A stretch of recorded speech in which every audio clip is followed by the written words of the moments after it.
Welcome to this episode of the Old Fashioned Podcast.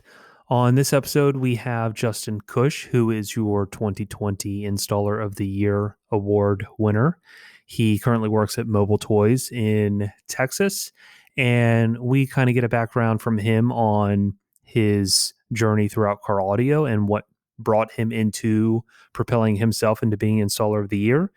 We also continue the conversation from the last podcast, asking him questions on his ideal budget-friendly $3,500 system. So let's hear what he has to say, and here we go.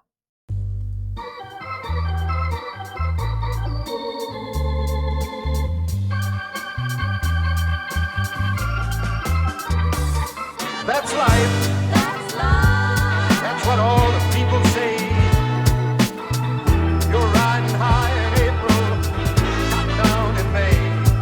But I know I'm gonna change that tune when I'm back on top in June. I said that's life. Okay, and we're live right now with Justin Kush, Who's that? Never heard of him. Installer people of Has he the done Year anything lately? Has he been around? 2020. I've been around for a bit, just nobody knows about me, at least until now. I've gotten They do. probably 400 friend requests on Facebook because of it. Wow.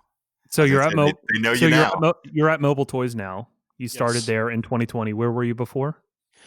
Before that, I was at Car Toys, and before that, I was at Epic Customs. Wait, Circuit City? Did I hear that? Yes, you did. I am DC Road Shop? Yep. Can't remember our store number. My wife would know. That's where I met her. But I started off at Circuit City, and I started off at Circuit City too. yeah, a lot of people did. So did Pate. Yeah, I know. So did I. Oh, so did Bill. Yeah. It seems to be a lot of starting points for everybody. It's kind of cool. You know, you get in there and you find somebody who, I don't know, at least for me, I already had a guy that kind of was, real passionate about it. And he kind of took me under his wing and kind of showed me everything. A lot of little basic stuff. He actually showed me a lot of Steve Brown's stuff, like when the Civic came out, was showing me that. And then I think that was like right on the edge of when the Sinister Six came out, which I had no idea that Gary Bell was a part of until, I don't know, a few years ago. Mm-hmm. And so then I was like, oh shit, apparently I like Gary Bell too. So let's get to this. How old are you? I am 38. 38. When did you start like professionally? How many years ago? Professionally, I was 22 because I moved to Hawaii and then I came back. And when I came back, I was 22 because I got really goddamn drunk on my birthday. So that's how I remember. Real quick, not Yes. that anybody at home can see because only we have video. You guys Mhm. just get the audio. But Matt, you see what's sitting on the shelf up there, right? Mm-hmm. Silly triangle award. Yeah. It lights up. Yeah, it does. Totally not intentional that it's there. That's actually the best place for it in the house. So it's funny. I think that only makes two of us. I made a little stand that lights up too, just because it felt like you kind of have to. Yeah, I love lighting. I know that a lot of people don't. Yeah, I love think it lighting really- too. I think it adds to builds. Yeah. Kind of jumping forward to watching the video. I think this year was fucked, right? Yes. Just it's the whole award ceremony being online and just how this whole year has been. I think that it kind of adds to your story. Like just seeing the recording that you did at home as you're watching it live and Yep. seeing like the just crazy expression you had as everything gets called. I mean, it doesn't get more captured and organic than how it happened to you. Yeah, I didn't think that I had a shot in hell. Like nobody, as far as I know, other than maybe the first award winners, won it on their first submission. Mm-hmm. Right. So I was like, all right, 100 of the 12 other guys have a way better shot. I mean, I don't know who else was really, who else put in for the first time. Mm-hmm. But I figured Dean or Marty or John Brettle had a way better shot. There's also Matt Val. Mm-hmm. Mm-hmm.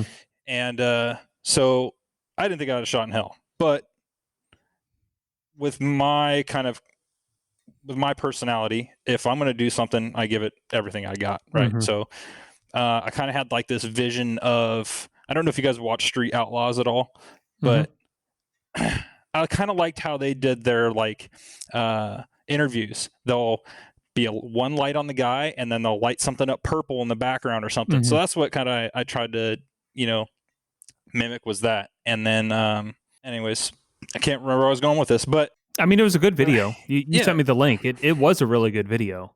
And I think what a lot of people don't understand when they do this whole submission process is like details and effort matter. I know a lot of guys will say, hey, time, just doesn't allow me to make the video that I want or anything like that. And dude, I went through this process 3 times and I didn't have time either. But if you Oh, want for sure. something bad enough, you're going to figure out how to do something different. And again, like, dude, I didn't know shit about video editing when I started. Like I know I have the video. At some point, I'll release it on like YouTube. Like the first video I ever submitted, it was fucking horrible, right? And you wouldn't even believe the transformation from the third video I submitted. But there's a will to want to portray you as best as possible. Oh yeah, for sure. And only you know how to do that, right? If you get a video editing guy, he can only do so much, but he doesn't have your vision, your creativity, and that's like what you're trying to show in this whole video. Yeah, it's a representation of yourself. Right. And I was fortunate enough that I have a degree in Associative Applied Arts, so I went to the Art Institute of Seattle and learned how to 3D animate and all that other stuff, right? So part of that was video editing. Granted, technology's changed a lot since then. That was back when I was 19. So the software from then till now is a lot different.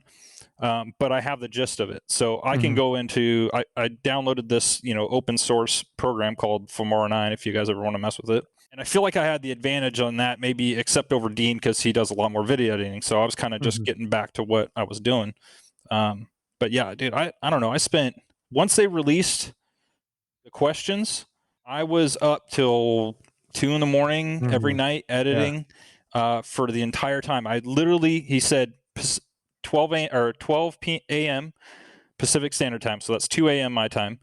I submitted it 5 minutes early. I was up until the last second doing it. And I probably put 60 hours in that damn thing.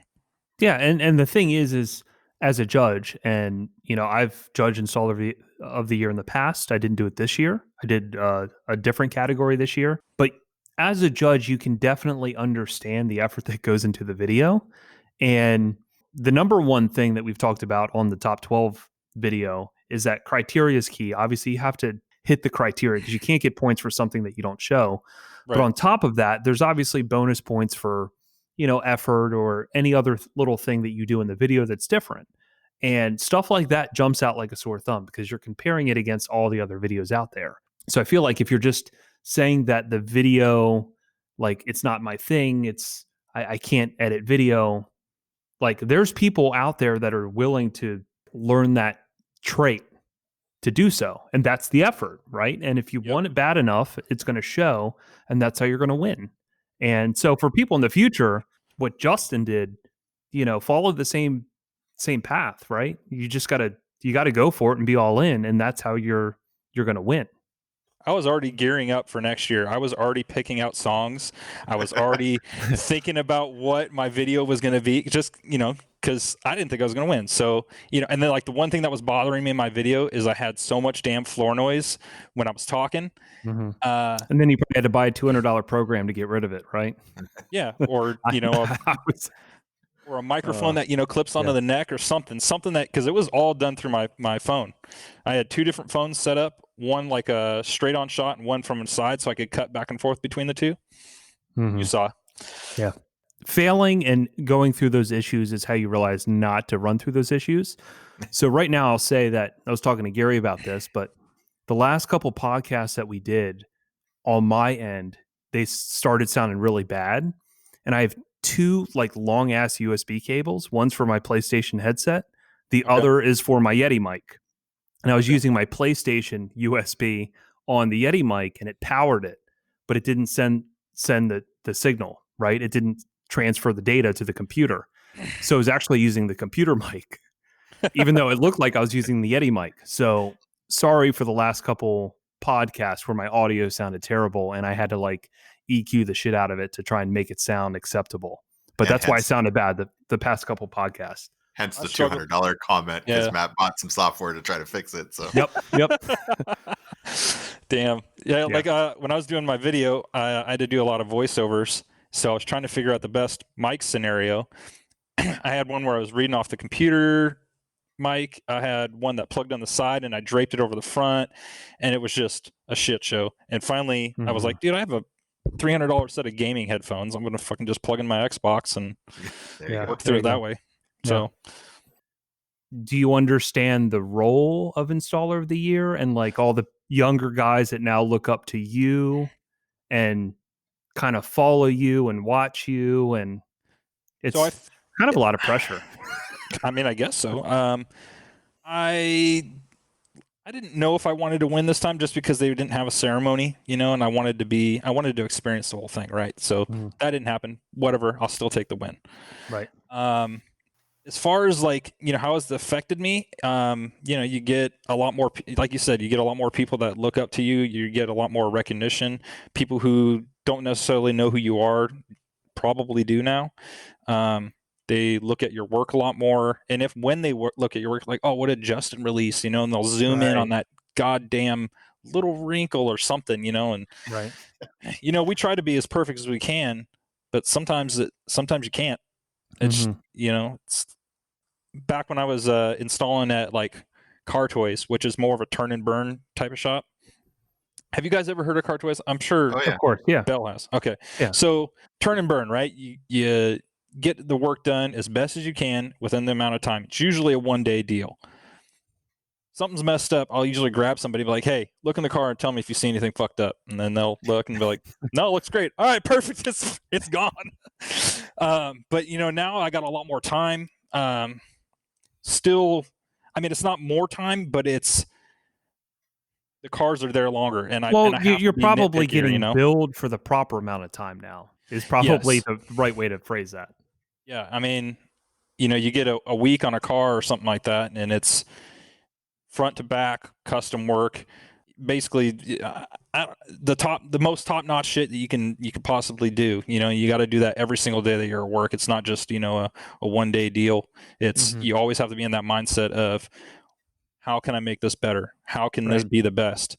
And if you don't know, luckily I've got Chris Pate and David Cruz now to go, dude, I don't know what to do, and they'll tell me, and then I'll do it. So What is your responsibility these days? Like, how much are you taking on? Like, hey, this is my project, and I'm doing this soup to nuts. I'm wiring it. I'm doing every inch of it. Or are you guys like teaming up and tag teaming stuff? Or how's it work over there? it really depends on our timeline. Like when we were doing SEMA last year, I flew in literally into SEMA crunch time, and when we started, we were working on a Chevelle, and it was me, Chris, and Ed, all working on one car, right? So then after that was done, then I got, I would get put on the bigger car, which is the Toyota that was in my video, and periodically I would get pulled off for like a week at a time to do other cars, so that the cash flow can stay coming in. So for the most part, I work by myself. I do everything on them. There are a few cars where, because Chris has a retail side also, right? So he'll get a few cars that'll come in, and the car will be already wired for me, and all I have to do is build this box for it, or this center console, or something like that. But I do get like I just did a cigarette boat where I did every inch of that thing, where it was subwoofer enclosure, amps, a shitload of speakers all over through this thing. So just because I'm in the spot that I'm at doesn't mean that I don't do all of it. I still do. Right. So it's just I have a specific talent or skill that some of the other guys at our shops don't have, so that I'm required to do those. I miss the days when Vu and I worked together, and we had a couple of guys that ran all our wires and did all the stuff we didn't want to do. It was so good. I was hoping that's what you're going to tell me. Is that like, no, I have this guy. He takes the car apart. I just, Yeah, I wish I had a guy. Dude, I kind of sometimes Mr. Rogers did. I come in, I change my shoes, I change my jacket. yeah. There are times though where I hate the fact that I haven't taken a car apart. But I'm like, how does this go back together? Or it's like this. Was this scratched to begin with, or whatever it may be? I'd like to know that it was like that, or how it comes in, Right. or where's this goddamn bolt that they put this, place someplace in a Ziploc bag somewhere in the trunk. That part kind of gets a little frustrating. What are the one things that you guys hate doing car audio wise, even 12 volt wise? There's one thing in particular. I hate doing alarms. I was going to say alarms. I hate them so much. I can do them. I just hate them. And especially once they switched over to the data stuff, I'm relying on somebody else's like software and engineering to do things for me. And when it doesn't work properly and not being able to know why, putting a meter on it and seeing that it's doing something drives me nuts. I would say not so much on the alarm. I actually like doing alarm remote starts because you're just following instructions, right? You're just reading a wiring diagram and doing it. And if it doesn't work, then it's software related for the most part. No engine noise. Yeah. I would say the shittiest thing, like if I have a big break in custom jobs and I'm doing like sound effects work, right? So just normal stuff that's coming in. If it was like a fucking amp sub in like a 08 Civic, I'm like, I don't want to fuck with this. You know what I mean? Because again, Gary and I went into the weeds on one of our podcasts. Snooty, Matt. About snooty. No, it's about just how much work that is in just such a small paying job. It's awful. It's awful. Another thing that I hate doing was heated seats. I can't stand taking them apart. A lot of people are fast as shit at them, and I'm just not. And those are my two things: alarm remote starts and heated seats. Luckily, we don't do much of either of those at my shop. So. Yeah, you probably get do they make an aftermarket kit for ass coolers? Right. Why do you need heated seats in Texas, or are you talking about more Seattle when you're in Washington? Well, when I was in Seattle, that's when I would do a lot of them. But since I quit Epic, or since they closed down. So where did you work in Washington? So I started off at Circuit City, worked there for 5 years. Which Circuit City? The one so I lived an hour south of Seattle in a place called Tacoma. Mm-hmm. So it was the Tacoma. Hold on. Yeah. Is that anywhere near Kirkland? Yes. How do you not know where Tacoma is if you've been in Kirkland? Because I lived in Kirkland when I was 3. Oh, okay. Yeah, that's 3. We had plenty of shout outs to the people in Kirkland. Yes, we did. No, but my sister, she lived in Bellevue for a while, and I visited Seattle a few times. Gotcha. What do you think of Seattle? I loved it. It was one of the most beautiful places I've ever visited. It is damn nice looking, but when it's not damn nice looking, it's super depressing. Dude, the week we went, it was, even my sister was like, it's never been like this ever. It was like, we were there for 6 days and every day was like perfectly sunny. We went to Alki Beach like every other day. We ate at, let me see, Salty's. It's a place on Alki Beach where Bill Gates goes. That was really good. But it was beautiful. And just the fact that you can see tall, like 200-year-old pine trees, and then you can see Mount Rainier in the background, and then there's a beach. Like, dude, it has everything. Matt, could you imagine if you except for nice hot were weather, thinking about moving there or something, and you went for those 7 days, and it was that perfect, and that's just what you thought it always was? Then you moved there, and you were my like, wife and I considered moving there. We actually did a house tour with like a neighborhood. I forget what the city was. It started with an R near Seattle. Redmond. Yes, Redmond. We did like a house tour of a neighborhood because we're like, maybe we should move here. You got to have an awful lot of money to live up there, up in north. Yeah. But beautiful. Right. So, it's a nice place to if during the summer years, which is like a month. So anyways, was working at Circuit City, worked there for 5 years. The guy who kind of taught me and showed me the ropes was a good friend of mine. His name's Anthony Lyons. He still installs today, sort of, kind of does it on the side. Before I kind of got the hint that they were kind of going under, right? Like, they weren't getting as busy and they were kind of shifting how management works and stuff. So I was like, all right, it's time to move on. I want to make some more money, right? So went on to Car Toys, and I was the best installer at Circuit City at 5 years, right? Which 5 years is still pretty green in my opinion, depending on, whether you have who you have teaching you, right? So went into Cartways and basically was like instantly humbled. We had guys there that had been doing it for 30 years, 10 years, another 30 years. And I did the math one time and we had over 100 years of experience in that one shop. We were the number one shop in the company a couple times. Anyways, so that was pretty cool. I got to learn a lot. They actually had a functioning wood shop, which was pretty cool, and learned how to, they were like, hey, will you build this box? And I was like, sure. They were like, hey, so you need to do this and calculate airspace. I'm like, what is that? What do you mean calculate airspace? So then he said, all right, here's the magic number, 1728. Why is that? Why is that the magic number? Okay, well, you do this, and 12 times 12 times 12, 1728. So there was a couple really good guys there that were really good just at custom work and working with the kind of tools they had. Literally the only, other than a table saw, they had a jigsaw and a handheld router. Those were like the wood fabbing stuff. No jigs, but still was able to produce some pretty cool stuff there. 1 day, if not 3 day deals. I kind of got burnt out with them because they are a big corporation. Their bottom thing is money, right? Like hitting goals. I don't care what it takes. You get a dash kit in that's wrong, you got to make it work. So then you're building a dash kit for basically free because we were all commissioned there, So they didn't care. I got a phone call from a buddy of mine who used to work there to go to Epic Customs, and they were kind of a growing new shop. They'd only been around for a year, and I went in there and they had like a very small 12-volt department.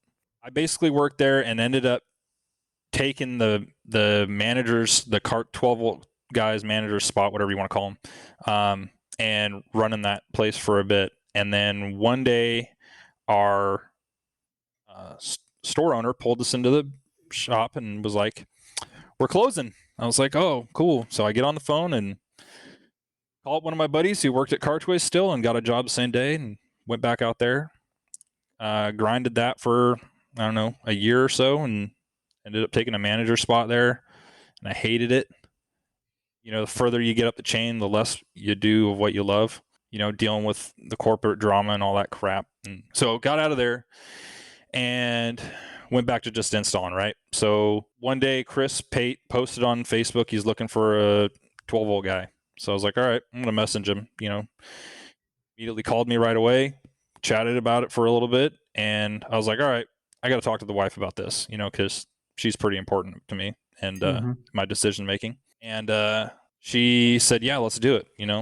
Let's go. Let's get you out of Cartways. Let's get you doing what you want to do, right? And kind of, Chris already is established. He's already doing the big stuff that I want to do. He's got the big custom jobs and all that other jazz, right? So we flew out here and kind of checked out the place, and I'd never been to Texas before, right? I don't know if you guys have, because you've always been to K-Fest. I literally thought Texas was like dust and tumbleweeds, like the Wild West. So little I know, I get here and there's, grass and a little bit of trees and stuff. So I was like, all right, cool. I can definitely do this. And I was talking to my wife, and before we flew out here, I was like, if this place doesn't have AC, I'm not going. Fuck that, right? I get there and it doesn't have AC, and then we get back on the plane. I'm like, I'm still going. I'm still going to move down here. So then we moved down here. That was a shot at Chris to get some AC. Right? Yeah, no, we are the now. new building. Yeah, we've got a new building. He's already shot for some AC. I actually like hot weather. I don't mean 100 degrees is a little much, and humidity, but it's not bad. Like I can't complain too much. But when we get into the new building, we'll have AC and we'll be all good there. So anyways, we moved out here in October of last year, 2019, 28. I don't know. Anyways, I've been here for a year now, just a little over. And it was like October, crunch time, SEMA. And like day 3 of being here, I went out and took the kids to a trampoline park. And I ended up rolling my ankle so damn bad I had to wear a boot cast for the entire time, all the way up until SEMA. So that was pretty epic. That's fun. And so that kind of brings us to current status. I've just been cranking out cars and enjoying it while I can. COVID kind of sucks because can't go. I mean, we got a lot more freedoms than like Washington because I still talk to everybody up there. But you know, I literally know only the people at work, so I don't know anybody basically. Yeah. I hang out with Chris on the weekends when he's not working. Yeah, that's tough. Yeah, That's so tough. got to hang out with the wife and hang out with the kids, and that's about it. You know, So working every day. The most important question that Jim Skaggs would make me ask you is, have you had Rudy's? Yes. How did you know about Rudy's? There's nothing better than Rudy's barbecue sauce. So funny story behind this, because I feel like Jim might have said, "Hey, ask him about Rudy's," because I was telling him that when I came down here to first visit, I was like, I want some Texas barbecue, right? So Chris takes me to Rudy's, and I eat it, and I was like, okay, thanks, Chris. And then I get in the car with the wife, and I'm like, this is pretty fucking mediocre. Ooh. So then there's this new joint. I don't know how new it is. It's pretty nice though. It's called Cooper's. That place is legit. It's got some goddamn good ribs. So Gary, make sure at the end of the pod we apologize to Rudy's. There's no need to apologize to Rudy's. They can take it. They're professionals. And then It's production barbecue. What do you want? Yeah, But the if sauce you guys is are good. if you guys are ever out in Austin, there's a place called Style Switch. Yeah, that's on my list. So good, so damn good. I want to say what the last time I came out and saw Chris, I want to say it's called Southside Market, and they literally have a drive-through. And in the rental car, I went through on my way to Chris's from the airport, and I'm like, I need barbecue now. Just And fucking eating away at them ribs and getting barbecue Just sauce all over the right in steering the wheel. rental car, going for it. Yeah, it was delicious. That's awesome. Yeah. So have you set new goals? Like, I take it that installer of the year was a goal. Yeah. Have you set a new goal? Like, what do you do after this? Disneyland? Yeah. Wow. I've been. Disney World, because Disneyland Sorry. is closed. Whatever. Have you been to Disneyland before? Just real quick I question. have. Disneyland, no. Disney World, yes. Okay. Tons I've of been to times. both. Land is better than World. No, Just it's saying. not. Yes, it is. You're probably the only person in America that would say that. Dude, the Fast Pass itself and how it works in Land is better than the World. You're crazy. Just saying. Disneyland is like Walmart, and Disney World is like Target. Just because it has World doesn't mean that it's great. Okay. Okay. Anyways, new goals, right? So I kind of knocked out 3 huge goals in like 6 months, right? Because my first goal was top 50, and I made that, and I was like, all right, cool. Then top 12, and then, install of the year. I haven't really had a huge thought on what's next. I do want to become MECP Master Certified. So I think that's one that I'm setting up there. Other than that, I don't know currently yet. I got to buy a house. I still have one in Washington, but I mean, other than that, 12-volt wise, I don't know. I kind of want to teach some classes. I want to teach at Mobile Solutions. Want to do something at Knowledge Fest. I was thinking maybe, because I draw a lot, was maybe like a class on how to teach Procreate or something like that. Nice. Stay ambitious. Yeah. I got to figure something Always out. keep goals. Yeah. Always got to keep goals. All the way up. See, I haven't been a really goal-oriented person in my life. There's things that I've wanted to do, but I didn't really consider them goals, right? So like my first goal that I set was to, win top 50. And went all the way up to number 1. So that was kind of crazy that, I just blasted a goal out like it was nothing, even though it was harder than shit. Don't let that shit fool you. Yeah, I definitely do need to set some more goals in my life on more things that I want to achieve, and gotta give it some long thought though. So you had mentioned Steve Brown. Yes.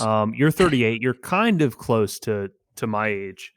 What was the big motivating factors growing up? Like, did you look at magazines? Was it more internet? What really got you and propelled you through your career?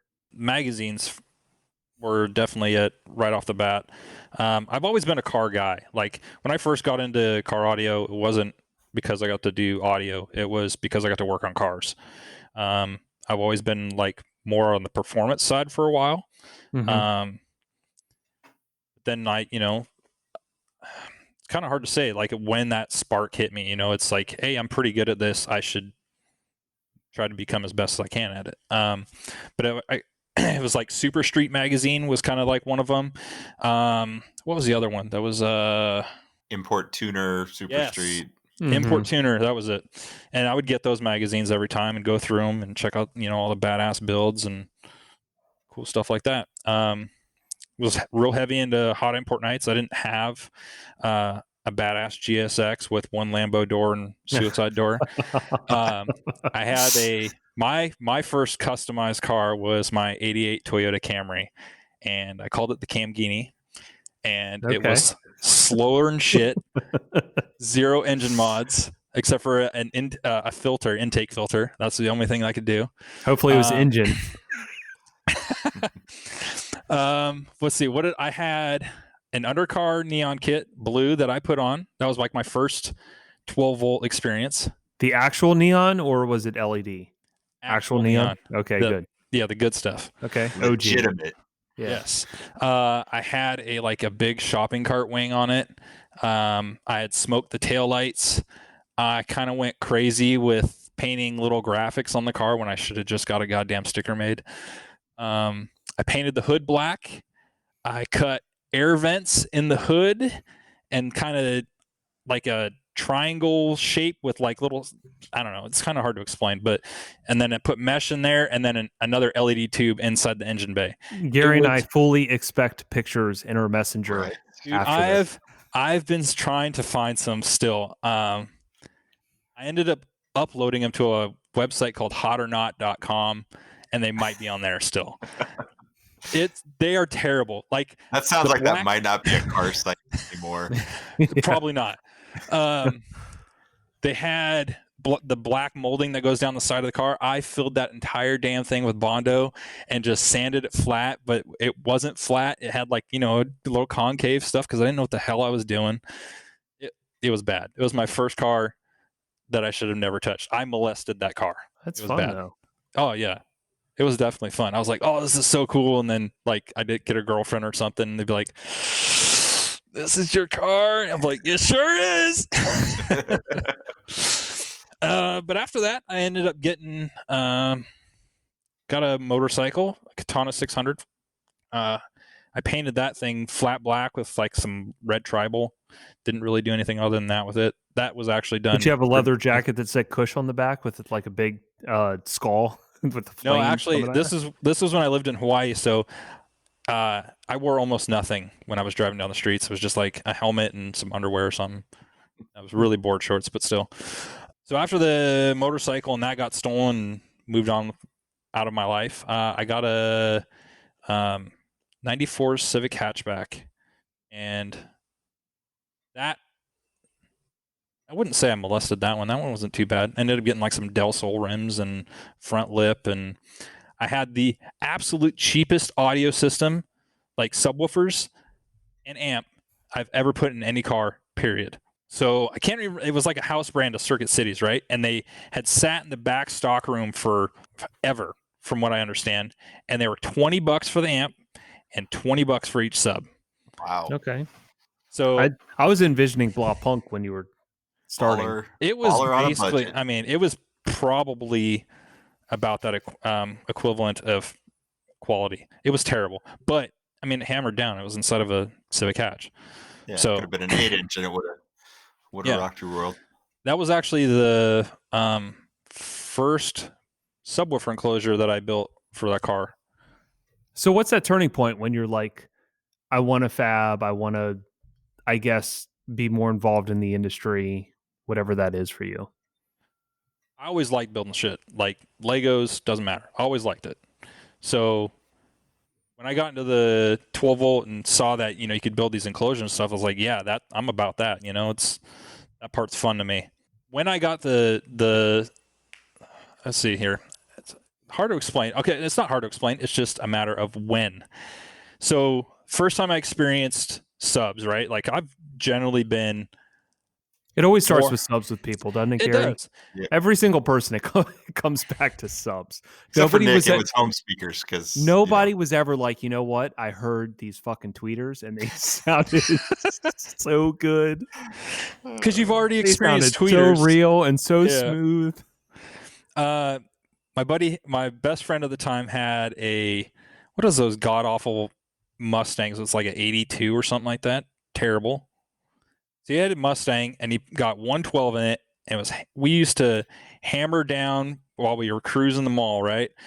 We do a loop around the mall, just blasting some bass. I don't know if you guys ever heard of it, but it's a terrible song. It's by Lords of Acid. It's called Pussy. Okay. It's electronic, so it hammers, right? Okay.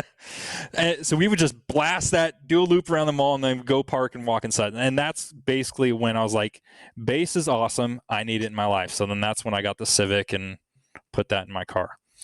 And that was kind of, I don't know, the point where I definitely liked audio, definitely wanted to get further into it. When I really went into like Circuit City and stuff, or Car Toys, is when I wanted to be better than anybody else, than everybody was there, you know, because like I said, I got humbled, and I don't like, you know, being the low man on the totem pole, or however you want to call it. So I busted my ass, learned as much as I could, got advanced certified, which back then I think was called first class certified.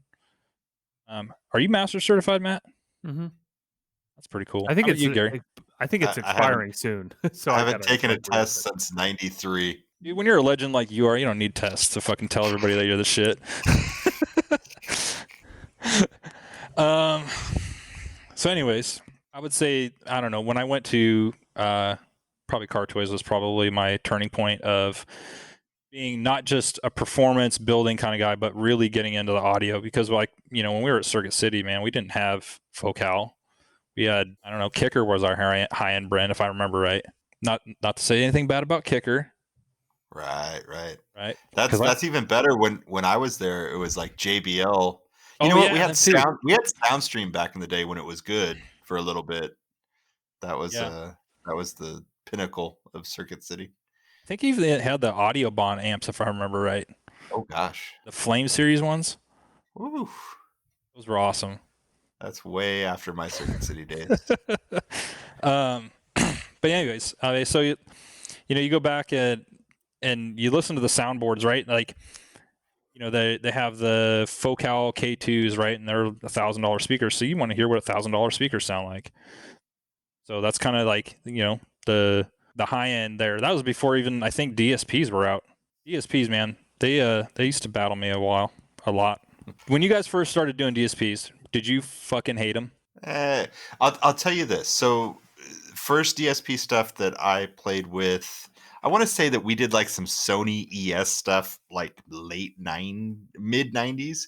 And then the first processors I remember dealing with, and I wasn't the one tuning them at the time, but in like 97, 98, we were doing whatever the old school Alpine, I want to say it was like a 6 something DSP. And even up into the 710s, it was still relatively simple. You had a controller. There were some Pioneer like in-dash type stuff and Clarion black box stuff.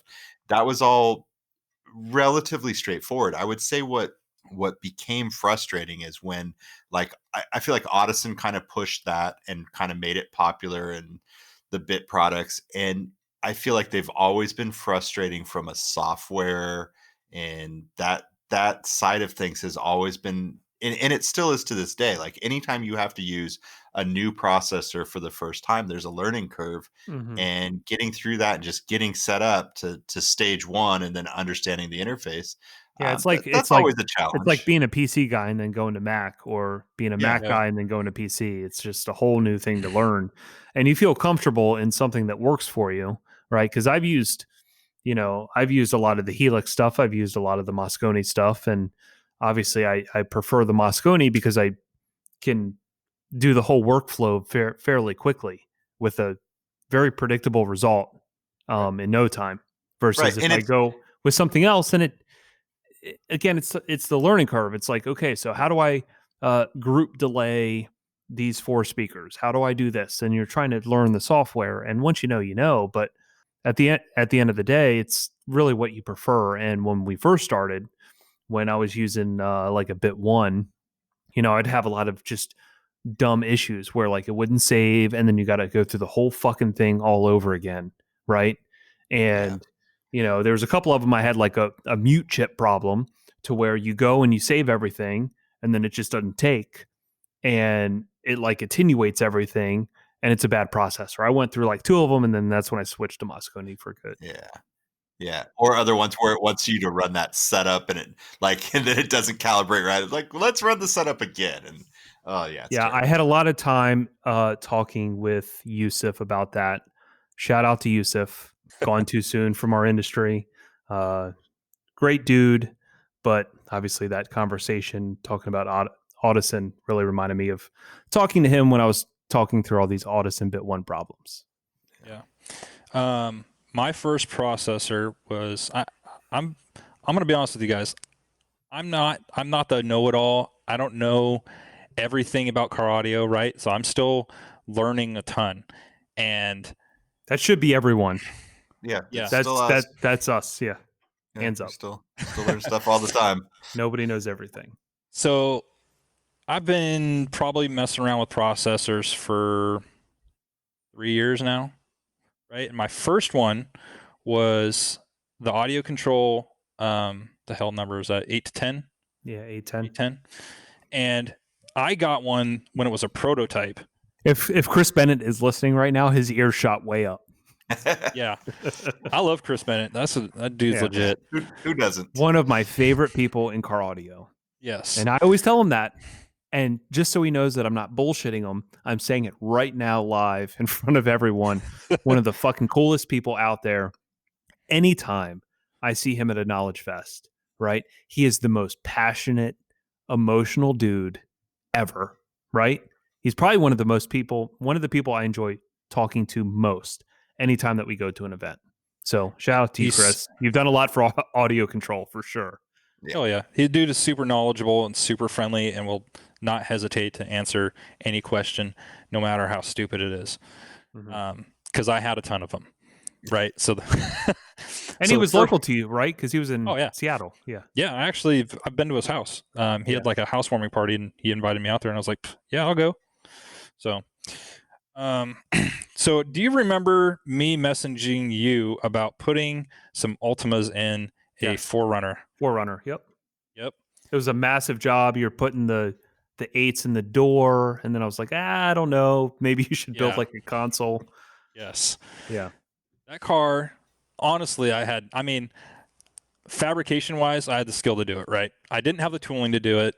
I had one router lift that was hand built, because my company didn't really want to invest in me as much. So I did what I could to evolve, and be better. And anyways, so I spent a bunch of time building that stuff, and I get the processor in there, and I start tuning away, and I probably had no business tuning in that car. It probably sounded awful, by today's standards, and it like attenuates, doesn't come back, and power cycle and everything. And I get on the phone, I talking to the tech support, and then I literally get on the phone with Chris, and he spends 4.5 hours with me getting this thing up and running again. I ended up having to put some like alpha firmware into it to fix whatever problem was wrong with it. But after that car, I was like, I need more of this. I hated it, right? I hated the fact that it didn't work, and I hated the fact that it ended up working when I was done, but I hated the fact that I spent 4.5 hours on something that I felt like should have been a lot faster, because they're supposed to make the job easier, right? Supposed to give you better results, and it didn't work with me. So I did another two or so more processors. I used a company called Massive and used their processors, and those actually sounded pretty goddamn good, except the processor, and one of them bricked so hard that I had to swap it out a couple times and ended up going with another 810. But probably my favorite processor right now to use is one of the JL, either the I like their VXI amps a lot, just because they're pretty easy to use. Like the one hiccup though that I had with that was like, you go and you change the crossover point on it and it mutes the entire system, but it doesn't really jump out at you that that's what's happened. So I don't know. I just battle those a lot for whatever reason.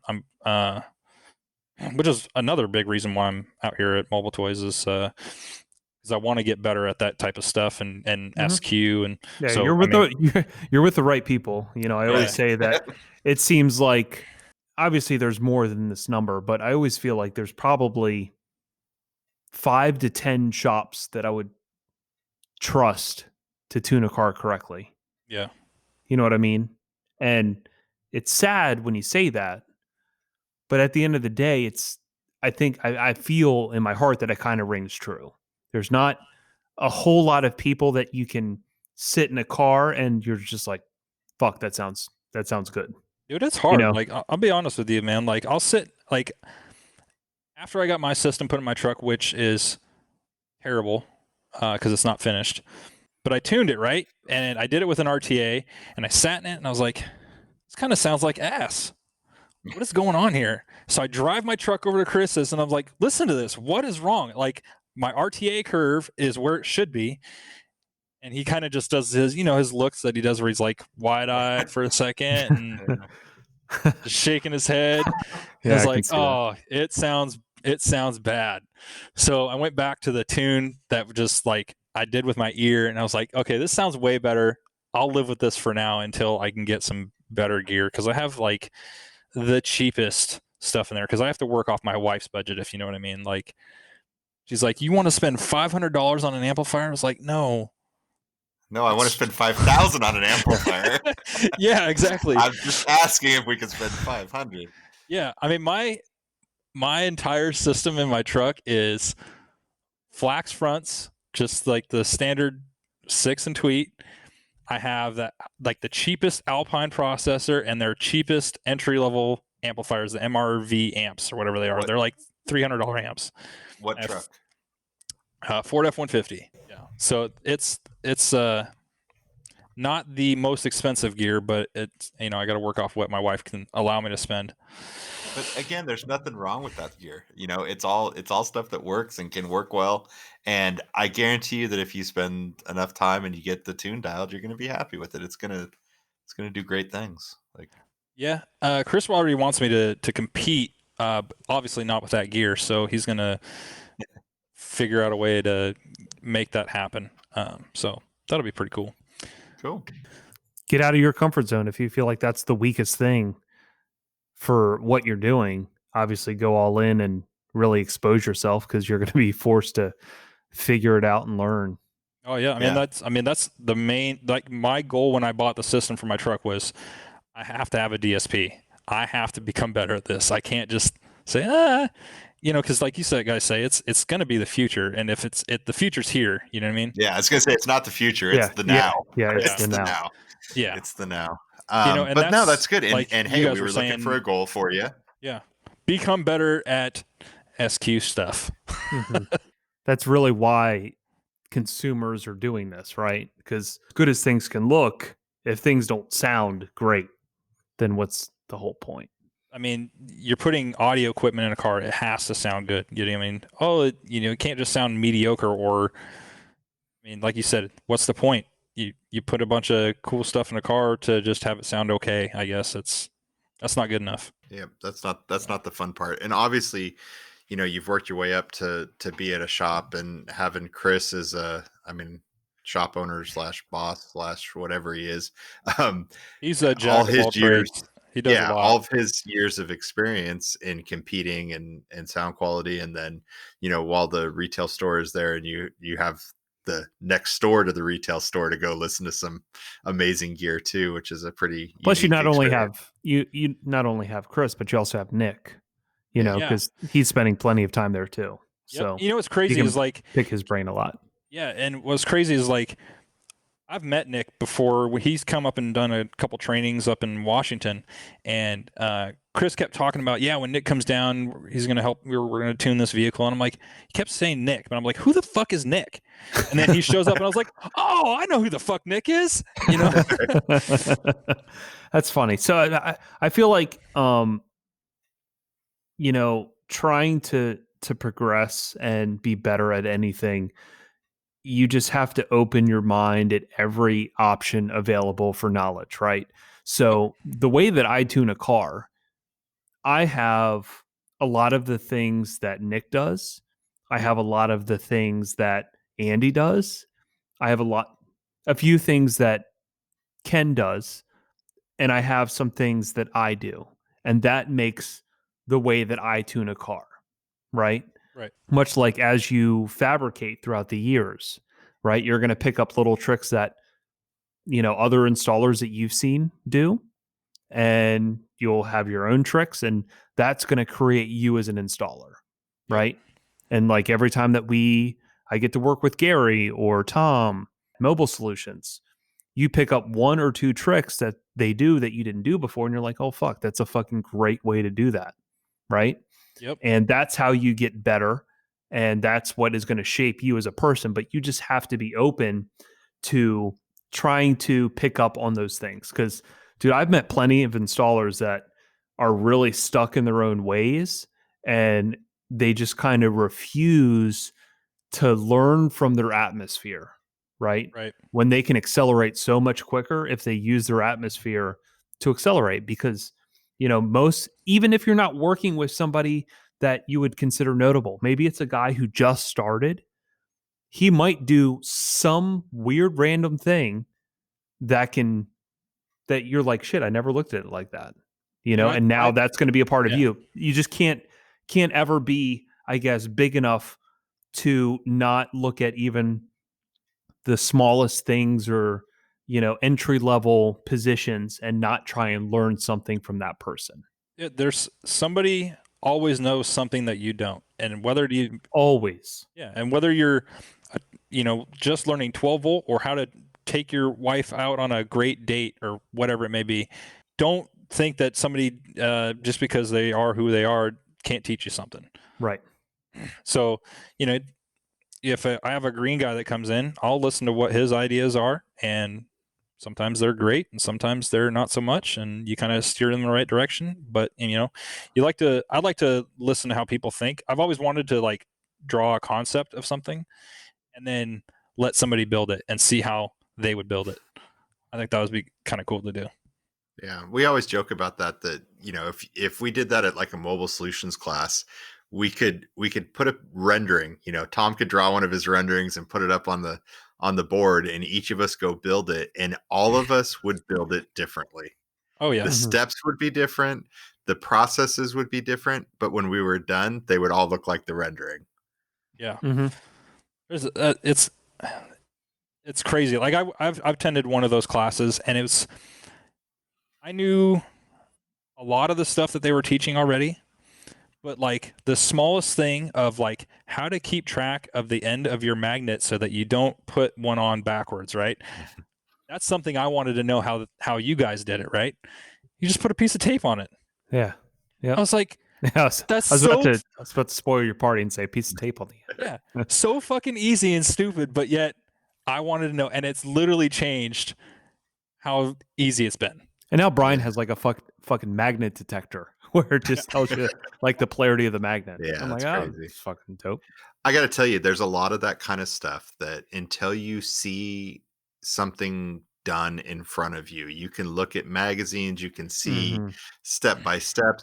I guess it's a little different for my generation who was, the internet wasn't as big and there wasn't all the how-to videos and that kind of stuff. But we used to always joke that we would do, when I was at Alpine, we'd do trainings, and there was, the Steve Brown method of using Rage Gold on everything, right?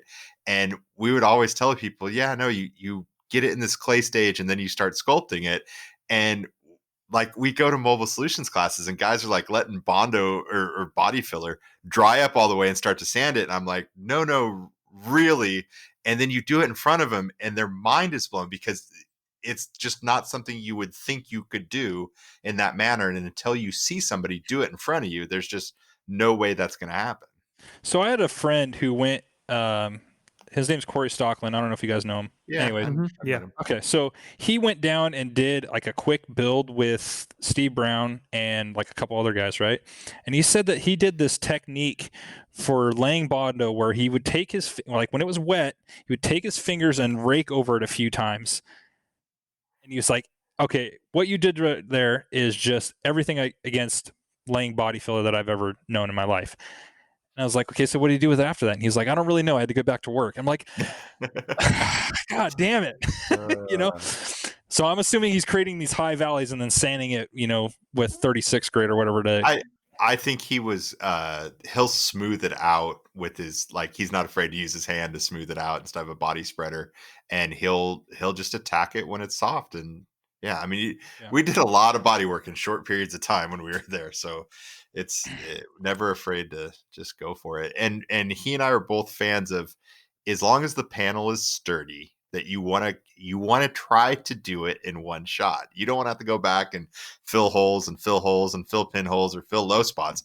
Load it up and knock it down, and I used then to do it in one shot. Yeah, when internet was first coming around, and you guys were doing, I think it was the Sinister Six, and it would show like how many buckets of body filler you would go through, and there was literally a corner stacked to the fucking ceiling with empty buckets of body filler. I was like, 5-gallon air pails of body filler. It might have been from the boat. Yeah, and then you got, or you take your spreaders, right? And it would be, I think you guys would super glue the end of a bunch of paper together or something. Put all your body filler on that, a huge amount, and then just put a big ass X in it, and then just lay massive amounts of body filler. And then when it was time to do the next one, you'd rip the paper off. That's at least what I heard. Yeah, when you're surfacing the side of a car or a side of a boat, yeah, it adds up. How long did you? I'm sure you already answered this, but how long did you spend on that? The 6. 12 weeks, I think. That is Maybe unbelievably 16, fast. no, 16 weeks, I think. Yeah, I'll have to that's go back still. and look. I have Was it Yeah, just no, you it's- and?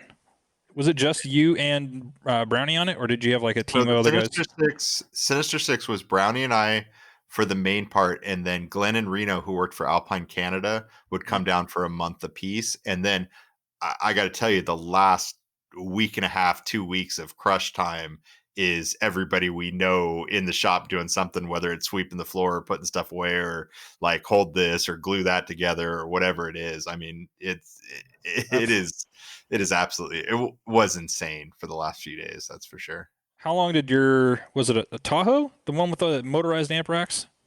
How long did that take you, Matt? The Escalade. You're talking about the Escalade. Yes, Escalade. Sorry. Yeah.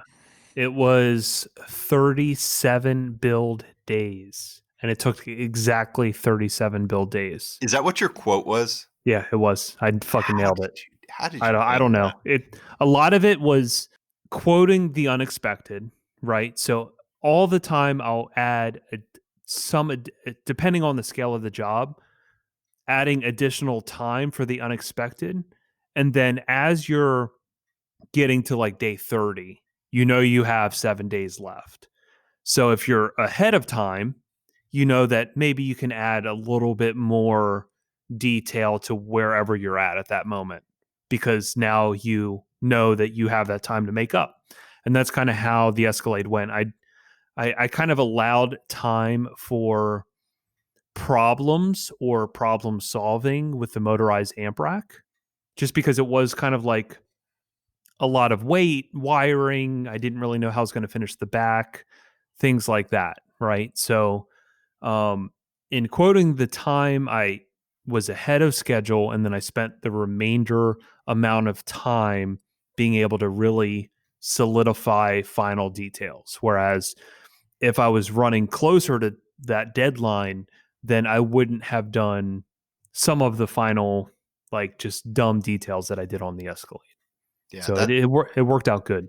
that I remember Steve saying that in when we had him on, even in our process that there was that point in the timeline where we had to stop fabricating and start finishing, and Exactly. that's Right. that Yeah. same sort of thing. For Mhm. us, you Yeah. probably could have called the customer and gotten an extra week with the car if you needed it. Oh, for For us, sure. Yeah. it's many times as we call to ask them to push CES back, they never seem to want to do it for Yeah. us. Anytime I do a build, I don't think I've ever called a customer and said it's going to be more time.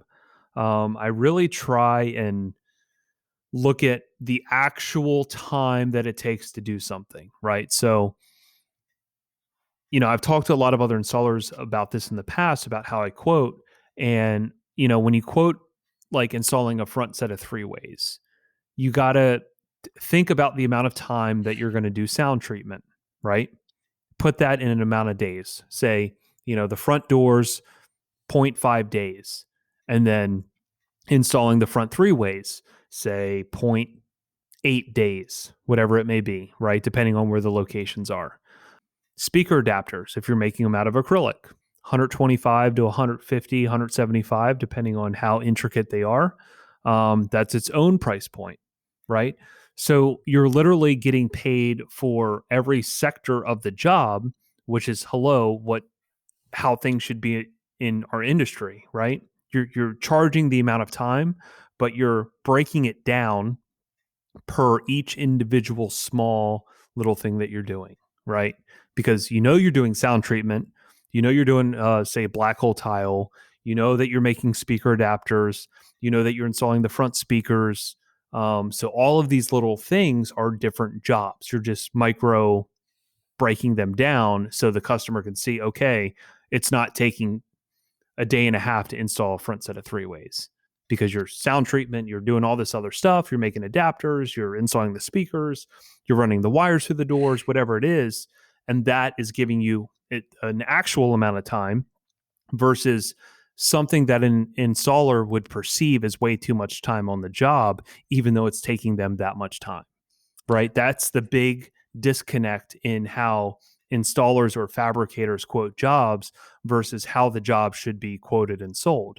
It's going to seem way more expensive with my route, but I'm breaking it down and making it very easy to understand how much time each sector of the job is physically taking me. And I think there's a huge difference between what you do, Matt, which I definitely consider you are building sound systems, right? You're building a start to finish environment and a product that creates amazing music, right? That is not going and having a set of speakers put in a car. That is not we're going to Right. do the bare minimum to get this mounted and making music. You're going to do whatever it takes to get the maximum performance out of what you are putting into the car.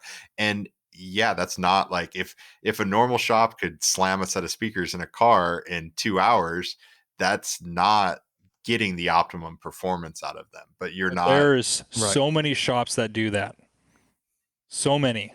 They'll use wood speaker rings, and that's the difference between, a good job and a bad job, in a lot of different ways is making your product last and making it perform to its highest potential. And, Yeah, well, Gary and I were talking about yeah, this today about yeah, Gary had a client that came in and said, his K2s were too bright. And I don't even know how many times I've heard the same shit from someone. I don't really like the Kevlar speakers because they're too bright. You know what I mean? Like yep. at the end of the day, we have full control over how bright or not the speakers are going to be, right? Obviously, there's going to be certain qualities in how the speakers produce based on how it's manufactured, the materials that are used that'll contribute to if it's a brighter type of speaker, if it's not EQ adjusted. But at the end of the day, we have the full control over the results of the equipment that go in the car. Right. We're setting that tonality. And I think it's frustrating for me when I hear a customer make those statements about, I don't like these speakers because they sounded like this, when the speakers aren't the issue. The installation, the tuning, the understanding what was going on in a card, where yeah, if you have a tweeter that is set at the highest output level, that is designed to mate with a mid-range driver when it is off axis, and then you put it on axis or you fire it off a glass and you leave the tweeter at full setting and you don't set the DSP to a curve, yes, of course it's going to sound terrible, but so would darn near any tweeter. Right. Right. Let's fix the issues first. Yeah, and clients will just assume, oh, it's bright because it's Kevlar, or they just associate that speaker with being bright. And at the end of the day, like, it's our job to educate each individual client. Really, like, what makes a speaker expensive is really the materials that they use. A more lightweight cone that is stiffer is going to be an expensive fucking material, right? Like Right. The other beryllium, thing for too is, instance. Right. yeah. The other trade-off with that too is also just manufacturing quantity. Just like if you had to do one speaker adapter, or if you were going to do 100 speaker adapters, or if you were going to do 1,000 speaker adapters, the price for 1,000 is going to be much less per part than the price to do one. And that same thing goes with speakers. And you can't expect to get the most esoteric high-end speaker that they sell 1,000 sets a year worldwide for anywhere near the budget of the speaker that they sell 100,000 sets worldwide. It's just not going to happen. If I'm building those speaker adapters by hand, they're all going to be the same price. But there's efficiency. I always say it, like when we're building boxes, like you see it with the box building side at MTI. Yep. Like if you are making two subwoofer boxes that are identical, the time is in setting up the fence on the table saw, to taking the measurement, to figuring out what you're going to build. The pushing the piece of wood through the table saw only takes a couple of seconds, right? You could do that 10 times and it would take you 100 seconds, or you do it once, it takes you 10 seconds. But the time was all in the setup and the getting to the point to make that cut. And that's what I'm saying. It's the same economy of scale when you're manufacturing product. If I had to build one of those truck boxes by hand from scratch, I would charge, I don't know, $3,000 or whatever for one. I know, Yeah, and that's why I won't even think twice about not pitching a customer that box. Yeah, it's 'Cause a I'm like, great why am I? deal. Yeah, what? Yeah, like, why would I spend extra time, my own time, making the box when I can make money on the box by doing nothing and get the result that I would want for my specialty by selling it? It makes zero sense. We sell a ton of the boxes because it's so easy and you make money and you get the result that you want. Yeah. And I don't have to do anything, which is The why I've only- always liked doing stealth boxes. But Yeah. stealth boxes are going to be very plain for some people, and obviously doing that box is just Stealth boxes are a challenge in themselves. Just trying to make it look hidden. I don't want zero space taken up, and I want you to pile these 10 amplifiers in here also. Like, you just give me a car with tons of room and unlimited budget, please, so I can just do what I want to do. Yeah.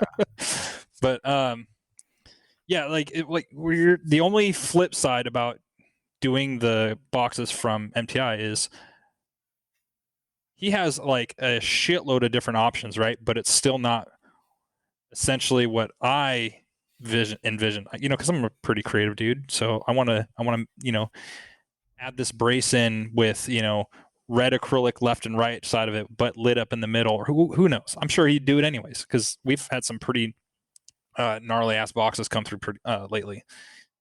Have you guys seen them? Oh yeah, some of the crazy ones, dude. oh yeah. I would spend an eternity on that, building it by hand, and the fact that they're able to whip them out is, I mean, it's not a fast thing by any means. Chris is there late just about every night, wrapping up loose ends on this box or that box or this project. And so it's when somebody buys an MTI box, they're definitely getting their money's worth, though. Yeah, I actually made a post today in the F-150 sound quality group because we had opened up an MTI box and I jumped inside because thought it was a fun picture of me sitting inside one of the boxes.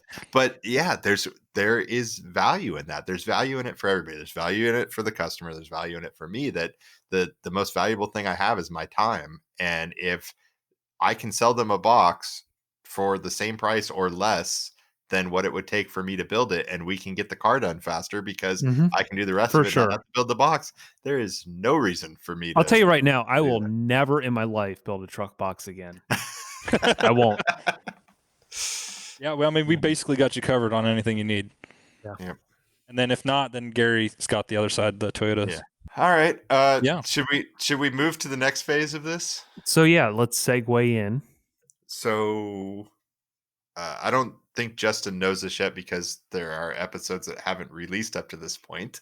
But How many you got burning in the back there? what's that? How many? We have a few. We have a few. Oh, yeah. Getting pretty We- bored listening to music at work. I'm going to need you guys to release them a little bit faster. please. Right. If it didn't take us so long to make one of these a finalized deal, yeah. I mean, again, it'd be much easier if we just went live and just let it flow. But we do a little bit of editing and that kind of stuff. But It's probably for the best. yeah. So Yeah. we have Some have definitely needed to be edited for yes, sure. yes, and some we've put off editing, and Yeah. some of the edits are projects. So we have an episode where we started talking about system designs and budget system designs, and we had a nice little conversation about it, and then we followed up by having some other people give us their inputs on Okay. what they would do in the situation, and we thought that we would add you in and throw you into that mix and see, as installer of the year, what you would do in this situation if a customer came in and we haven't defined a car, but pick an average car. If you want to pick a car, pick whatever car you want to pick. I'm just going to go with my Ford. I know it right Okay. now, and that's all we Okay, build boxes for. So you have $3,500 to spend Okay. to get an audio upgrade, and that's parts, labor. That's I'll say everything but tax. How much right? time? It's up to you. You can allocate it anywhere you want. What's your I would like to hear what your approach, what your questions are. You could pretend Matt or I are the customer and we can answer any questions. But basically what we're looking for is how much of the budget and how much of the install wise, how much of the budget's going to be for install, how much of that's going to be for speakers, how much is for amps. Are you trying to squeeze a DSP in at that price? If you're picking your truck, did you need an interface? The interface is kind of iffy because we haven't really addressed that in the previous systems. But yeah, this is kind of a takeoff of I think it was Car Stereo Review back in the day used to send out a deal, and each month they would quiz some shops and ask them, what would you do in this car? And it's always been intriguing to me. And Matt and I both spend a lot of time designing systems and trying to put together, match sets of things that work well together, and obviously meeting price points, whether that's $3,500 or $35,000 or anywhere in between. We're always kind of analyzing product and combination. So I'd love to hear kind of your approach and your thoughts. And if you need help, we can also take a break and pause anywhere we need to. I have a computer window open if you need to know how much something retails for. We'll just do it at retail. I do have a question. So do you when know a what your shop customer, rate is over there? I think we're $100 an hour.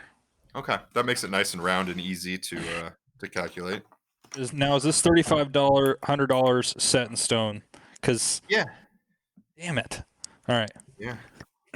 Because when a customer comes in and they say, I got $3,500 to play with, I'm like, Yeah, it normally turns into 5. at Yeah, least. pretend they told you 25 and you're going to stretch them to 35. okay. So the very first thing when a customer comes in is I want to know essentially why they're there, right? Like, what are they missing? What are they longing for in their system? I'm going to give you the generic answer every customer always gives. Yeah. It sounds terrible. It doesn't get loud enough. It's not clear. I want it louder. I want it clearer. I want it cleaner. I listen to all types of music. Yeah, I listen to all types of music. That was like the next one. Every customer ever. What I've kind of done to avoid the I listen to everything question is for one, I'll ask them what they listen to primarily, because there's usually something that somebody listens to primarily. Like I listen to everything, but I guarantee you I listen to Some hip hop. artist. Yeah. Yeah, I Like listen to name the artist you listen to. exactly. But I listen to hip hop like 90% of the time, right? So if I go into if a customer comes in, give me an artist, and they say, "Oh, Kevin Gates," perfect. I know you listen to rap, so you're obviously missing bass. That's where it starts right there, because because in the Ford, unless you have the Sony system, you don't have it, so you're missing a third of your sound right there, hypothetically. Fair enough. So what after I find out what they listen to and what they're missing, I try to educate them on, if they're looking for more better sound quality, on how we should approach this, with a DSP, a good set of speakers, why we shouldn't do rear speakers, amplify those, and The people listening can't see, but when Yeah. he said not do rear speakers, Gary and I just both gave him a thumbs up. it's difficult to get people to not do them. They've had them in every car that they want. They think they need them. Yeah, I mean, it adds to overall volume in the car for the most part, but what we can do up front and the front speakers, and I'd rather put the rear speakers up front with the front speakers already. There's a new mod. Touche. There's a new audio upgrade. Instead of actually swapping out the front speakers, we're just going to take your rear speakers out and put them in the front doors. We're going to have more sound up front. I like Exactly. that. And Gary, when you do Justin's little promo, that's going to be one of the quotes. I like that. Like one of the things is, like, when I try to explain it or justify it to him, is like, when you go to a concert, where are your speakers at? Well, they're up front. Do you ever turn around and have the speakers at your back? No. So you're trying to simulate a concert, right? You have the stage that's up on top of your dash, and you've got your, the singer and the guitarist and the drummer, and you're trying to paint this picture with sound of this concert that's up on top of your dash, right? So you're trying to educate this customer on what they're supposed to hear, not what they think they should hear, what they're supposed to hear. And sometimes it works and sometimes it doesn't. I mean, you guys get a lot of, I would say Matt for sure gets a lot of audiophile guys, so they already know. They're, for the most part, already educated. But Yeah. I don't know. A lot of them also, I would say, I kind of talk. They're always surprised that I say, don't spend money in the rear. I'll find another place to spend the money. But if the car gets maxed out, right? Because like the Escalade, he had Utopia WXPs in the rear, right? I told him it's unnecessary, but he exhausted all other options where we couldn't really upgrade anywhere else from the type of system we were doing to where we're like, all right, let's throw some fucking XPs in the back. right. I think And that then the just only attenuate the shit out of argument, them. I was going to say, the only argument that I hear that I can understand is for the people that really like a surround sound type of feel, right? Like there's some people that want to get kind of lost in this, Pink Floyd, all they listen to is Pink Floyd, and they just want to feel like they're encapsulated in the music, and they're not so focused on that soundstage. They're not, 2-channel studio monitor type of listening experience type of people, that they want that. And I get that. I feel like that's something you do have to kind of have the talk with. But for the majority of my customers, I take the same approach, and I would rather put, like we're having this conversation here, I would rather put as much of that budget into the front speakers and getting as good a quality front speakers as I can in there. And you know what? If you hate it and you're looking for an upgrade down the road, we can always add the rears back in. Right. For real. Yeah, and the way that I've always addressed the rears, I don't know if I've ever even mentioned it on the podcast. It's hard to even remember what I've said on the podcast because I talk to customers on a daily basis as well. But the way that I'll tune the rears is I basically delay the rear speakers about 8 to 9 milliseconds, and then I high pass them at about 350 hertz, right? Because those lower frequencies from about 350 to 100, we can really isolate as a human, and we can really hear the direction of that speaker. And when they're delayed 8 to 9 milliseconds, we get more of that more of that Reflections. reflection type sound, right? It Yeah. makes the room sound inherently bigger, right? So the car more times than not feels like it doubles in size. It pushes the front more forward, but you can't sit there and really key on and say, "Hey, there's speakers playing in the rear." But if you were to attenuate all the other speakers in the car, you'd be like, "Fuck, the rears are actually playing pretty loud." But when you're hearing it with the rest of the music, you can't key into it. Yeah, it's And kinda like blending a subwoofer. If they're blended, if you tune it to blend right, them with the front, then you don't notice they're there, and then right, it becomes right, almost pointless at that point too. right. So that's how we always address the rears, which is why really upgrading the rears is really irrelevant unless it's a really old car. I really never even worry about a speaker upgrade. Obviously, there's some people that mentally just want to know that there's an upgraded speaker in the back, to which I say, hey, we can start out with something somewhat entry level. We really don't need to go up from there. But obviously, some people are like, well, I just want to do the best in the back anyway. Yeah. When I was really more involved with selling gear and stuff, I would tell customers, instead of spending $500 on the, some front speakers and 500 on the rear, just put $100 speakers in the rear and put all that money up front. Buy $900 Exactly. speakers Yeah. up front, Yep. and it Yep. will, you can get yourself into a much better speaker at $900 or so. You can get it flax 3-ways, Right. Yeah. Yeah. and I don't know. I was hit or miss when I was explaining. I don't know if I don't think I ever got good enough at it. But like I said, when I attended a lot of the Ken Ward classes, and he was talking about like trying to eliminate. I was like, okay, that's what I'm doing from now on, trying to talk people out of it. And I used to be in the same boat that Gary was talking about. It was like, you have that overall like ambient sound coming from every direction, Mhm. and it was just loud and like party mode all the time, and really shifted gears a lot. Trying to further better myself. But And I will try to be end more on this with SQ. the rear speakers. Yeah. I still feel that having rear speakers at that delay, 8 to 9 milliseconds, high pass at that certain frequency with amplifier power, gives you more than if you didn't have them at all, right? Because Okay. when you hear those, I've always felt it makes the car sound bigger. It also pushes that front image further away from you Yeah. because it's creating more space in the car. So, I know that there's people out there that are like only like eliminate all rear speakers or whatever it is. I've always felt that has been the best that I've experienced a car. I can see that. I'll concede to that, but the hard part in a budget system is the Right. This is, cost of doing yeah, that. That's not in yeah, a budget right. system in Yeah, my mind because the cost of 2 more amplifier channels, and correct. that's if you don't go That's where it active gets in the tricky, rear. right? Yeah. That's where this whole budget system gets tricky because it's like, where are you allocating the amplified channels? Are you doing the rears off of deck power? Because if you are, then now we're not EQing or we're not time aligning those rear speakers. So now you're kind of running into an issue there.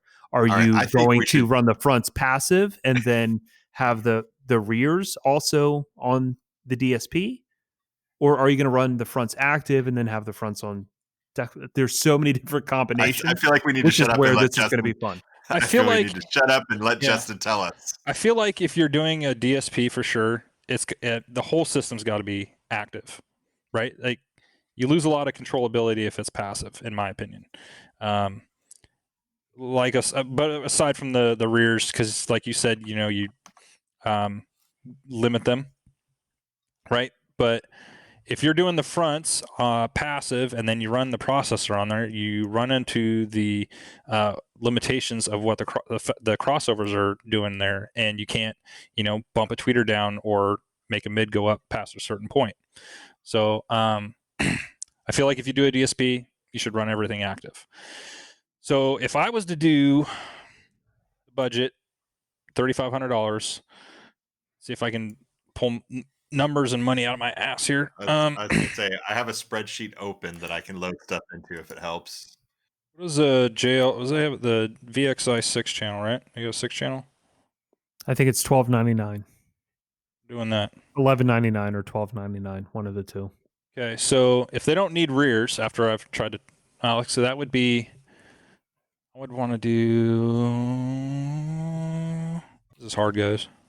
Because keep in mind, if you're doing the VXI, you still need another amp for the subwoofer. That depends on how much power I need, but yes. I generally like to do at least minimum of 500 watts. I hope you guys like the whiskey I got you. It's the most Texas whiskey I could find. Oh, that's awesome. But after I pulled the back, because it comes in like a little Texas flag bag, right? I was like, yeah, this is it. We slid the bag off to kind of really check it out, and it says made in Canada. So, Canadian Texas whiskey. yep. So I don't know how good it's going to be. You guys picked a liquor that I actually know nothing about. It's okay. We're not that picky. Okay, perfect. I mean, you guys did say the cheapest fucking liquor I could find at a grocery store, and that was basically. I mean, it wasn't it. There was a lot cheaper, but I decided to not go that low.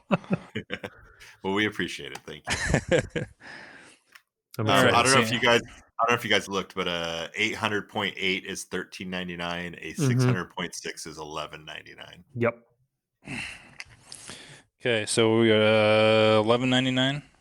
All right. So getting back into the system design, we have a 6-channel VXI, $11.99.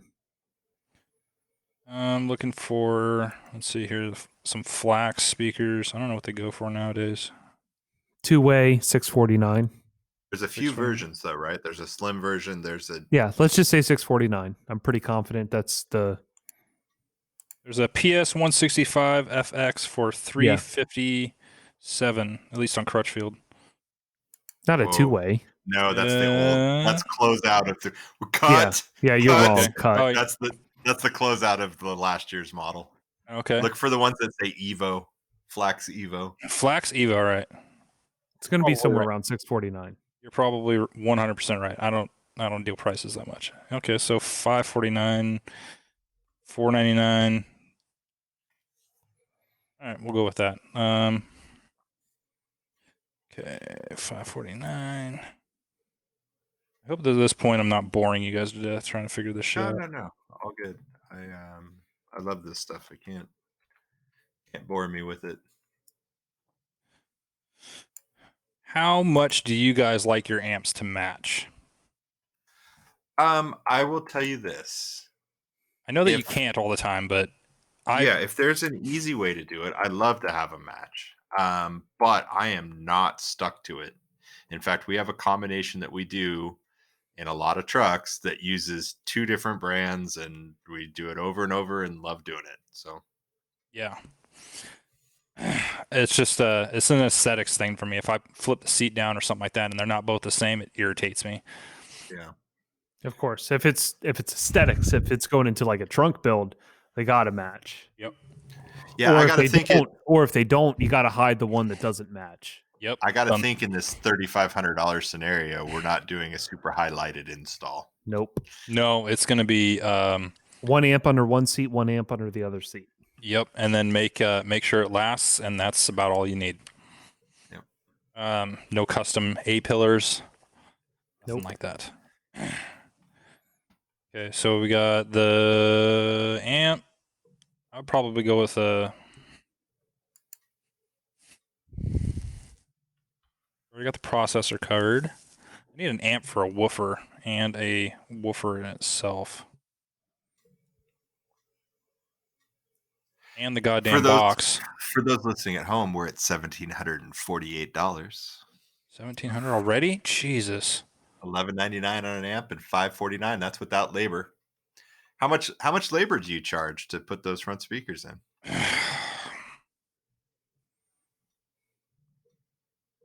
Me personally, if I was quoting it for, I don't know, back when I would quote a shitload of cars, You got to build speaker adapters or sell them speaker adapters. You guys have like an off-the-shelf MTI part, right? Should we put that Yeah. in? yeah, I don't know what the prices of those though.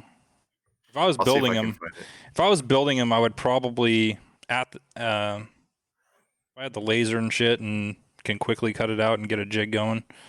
I don't know. I'll probably charge an hour just to build those. Maybe more. Probably an hour and a half. $100, 125 with some Because I mean, with material. because with the laser, you can just cut out some tweeter rings real quick, and the other stuff is just router that. Okay, so how much does how much does the MTI underseat enclosure, just a single woofer, cost?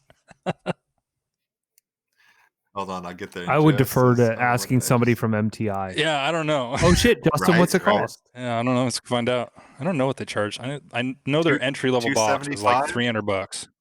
Oh no, that's the wrong thing. Maybe. I'm looking at the wrong thing. Let's get Jim Skaggs on the phone. That guy would know. Jim Skaggs is a character, man. I like that guy. He really, really is.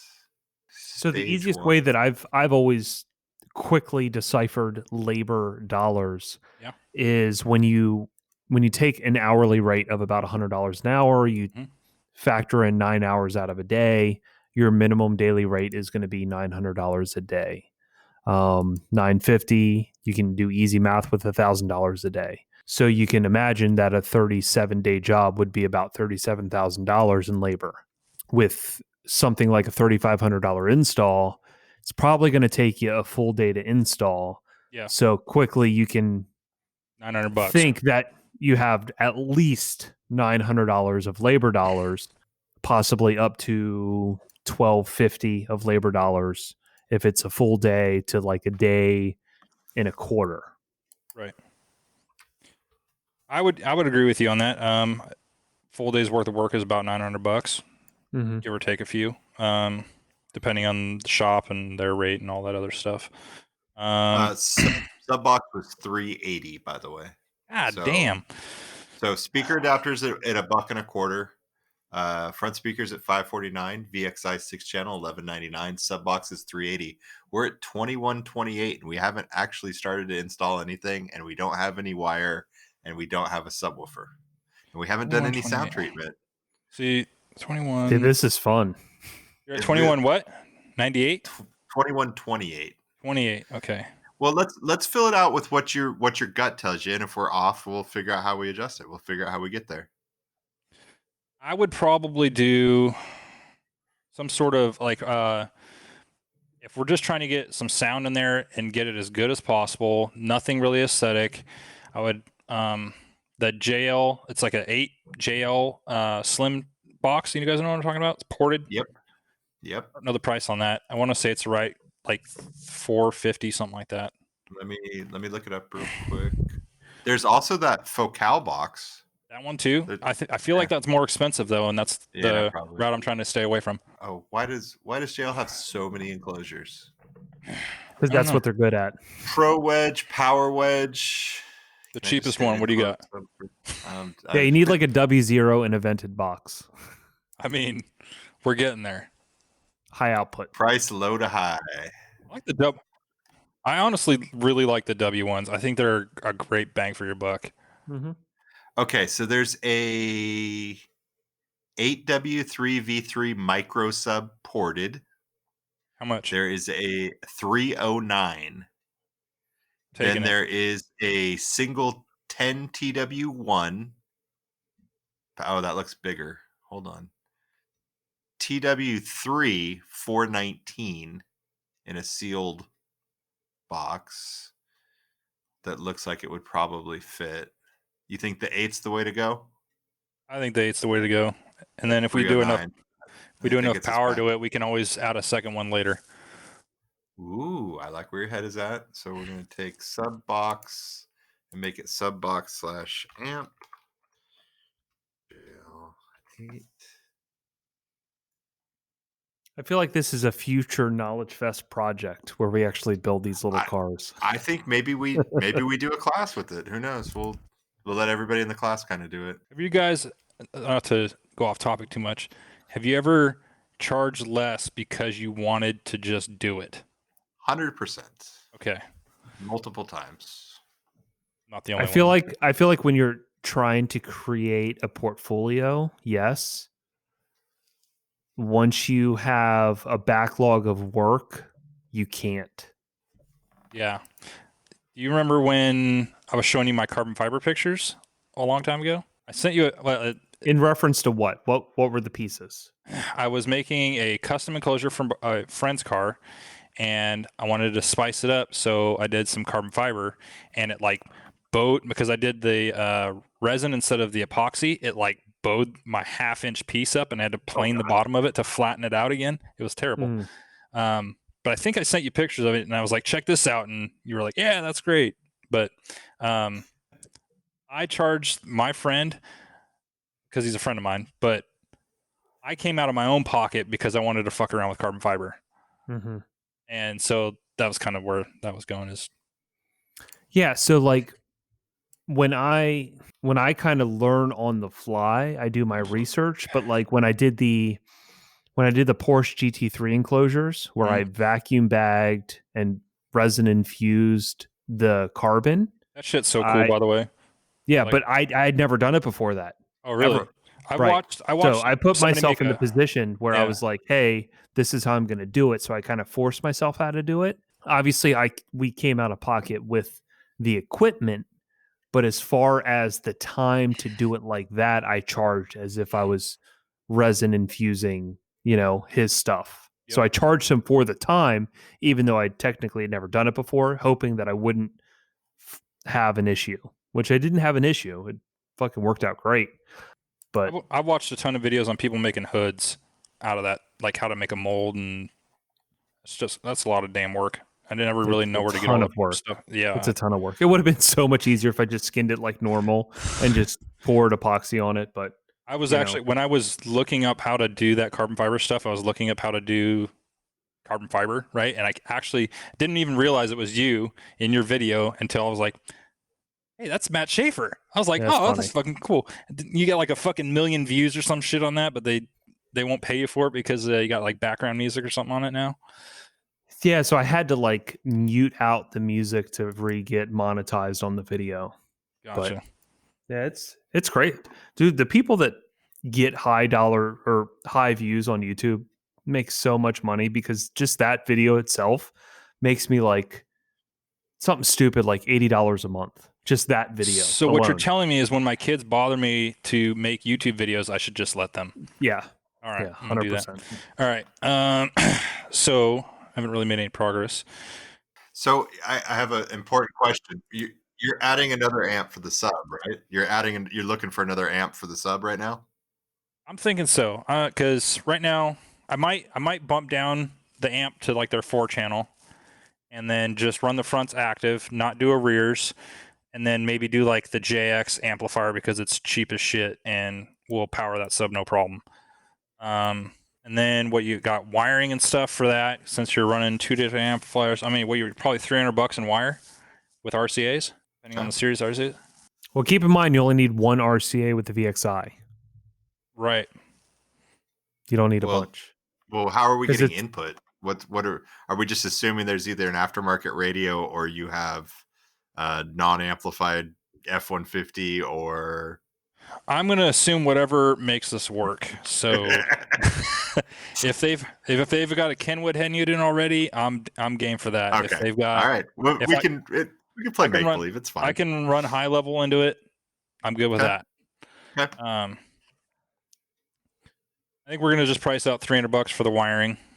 Okay. Because yeah, I don't know how negotiable you guys are, but when I was working for Cartways, we would negotiate to make shit happen. Yeah. Yeah. Okay. I mean, and again, so if you're telling me you want to put that wire kit at 250, I'm not gonna blink an eye. Perfect. It's at 250 now. Okay. That's so over here like I don't want a discount. I'm like, yeah, I mean, at the level that we install at, I mean, you might discount product, but I mean, labor is labor, man. You can't turn back time and get your time back. What am I at, Gary? So right now we have speaker adapters, front speakers. I had the VXI 6-channel in there right now. The sub box and a wire kit is at 2307. That's not actual labor anywhere, and that's still with that VXI 6 channel, which I can change if you want me to. Put the labor at $1,000. Let's see. That'll probably push me over. Okay, Really goddamn so close. let's just do this real quick. Do you think you're gonna try to do any sound treatment in the doors while you're there? Probably with scraps that I have in my Yeah. bench for stuff that hasn't been used over the years. Yep. So we're gonna do two amp installs, front speaker install, sound treatment. So are you mounting the box down, or is it just getting thrown into the seat? It's going under the seat. But are you gonna throw it in there, or are you gonna bolt it in there? If I have time. You Okay, put some so Velcro on the bottom of it, and it'll hold for a while. Keep it from real sliding around. Real quick to hit your labor budget, I basically put $300 for the front speakers, $300 for one amp, $300 for the second amp, and $100 for the sound treatment because you're already going to be in the doors under the door labor. Yep. So that's $1,000. We're at $3,307. So we have $200 left to get a sub. Oh, that was with the VXI still. So Okay, so let's put the VXI at the 4-channel VXI. 400.4. Sounds right. You know, there is a 5-channel for $12.99. How many watts are on that sub channel? It is 100 by 4 at 2 ohms plus 600 by 1 at 2 ohms. So it's more than enough on the sub channel if you're okay with just 4 channels. Yeah, let's do that. Let's do that. Hold on. Here's a question Yeah. because I don't know the answer. The 5-channel VXI, Gary, Uh-huh. does that still have a preamp output 2-channel?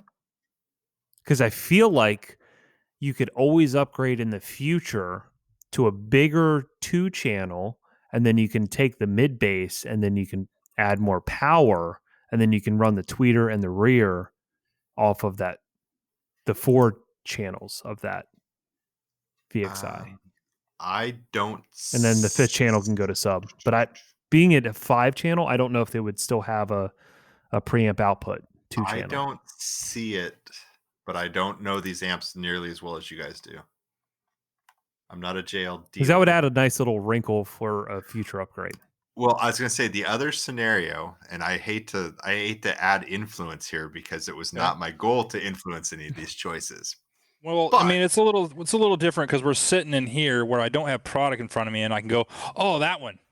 You know, like that's. Yeah. I'm a visual guy. Like I can't just pull that stuff off the top of my head for the most part. So like being in a room that I can just go in the stock room or something, and be like, okay, I'm going to take this, this, this, and this, and then we'll type up some numbers and it'll give us our magic number. I'm double checking because I think I have the magic bullet here. Just I need to get back to that sub enclosure one more time. Really wish they'd do something different with their plugs on those amps. Yeah, I don't like it either. They're really damn good looking amps, but that plug makes it terrible. I'm looking also, Gary. Okay, so that 8W3V3 is ported at 4 ohms. So what you could just technically you should be able to run. If we did, you could just. But if we did the 5-channel, right? If we do the 5-channel, though, hear me out. If we do the 5-channel, that's still enough power for that one woofer. And then if you add the second woofer later on down the road, then it'll be at 2 ohms, and then that amp will put out the 600 watts, which will be perfect for 2 of those 8s, and it'll hammer. I do like this because it's making me learn more about the JL product, which I do not have. I love JL stuff. I'm just not a dealer. I don't do it all the time, but I do like their product a lot. So if you look at that, the VXI 606 is $11.99. The 1005 channel is $12.99, so it's $100 more. The one big benefit that we're getting from doing a single amp system is that power wire is less expensive, and I believe your labor is going to be way less expensive to put 1 amp in, right? Yep. So and less time to do it because you're not going under 2 seats, you're going under 1, whatever it may be, back wall. The other option is that for $13.99, which might slide into the budget, you could get the 8-channel. And then you could either bridge on the mid basses, you could put the rears back in, you could not that I'm here to influence. And just to be clear, that 5-channel does have a preamp output. It does, and it can be set An up any equalizer. way you want. Yep. All right. So you could always use that, run the fronts passive, Okay. and have the rears EQ'd with the ability in the future to just add a secondary 2-channel amp. Right. And you could always add Power the something small mid-bass. or something massive. Yeah. Power the mid bass, power the front tweeters, power the rears, EQ all of them, and then obviously have that 5th channel for the sub. So you're All basically right. We need your creating more like- legroom. I like decision that. now. Yeah. We need your decision now, sir. I'm going for the budget because I believe that somebody who is willing to spend $3,500 isn't necessarily a super audiophile, right? Like they probably don't have a title membership. Right. Well, Maybe. maybe they yearn to have a better audio system, but they don't have the budget. I mean, I see that all the time. Okay. We can finance, right? So So we're putting the 5-channel in, is what you're saying. if we're going with good, like decent sound quality right out of the bat, right off the gate, I'm probably going to stick with the 5-channel.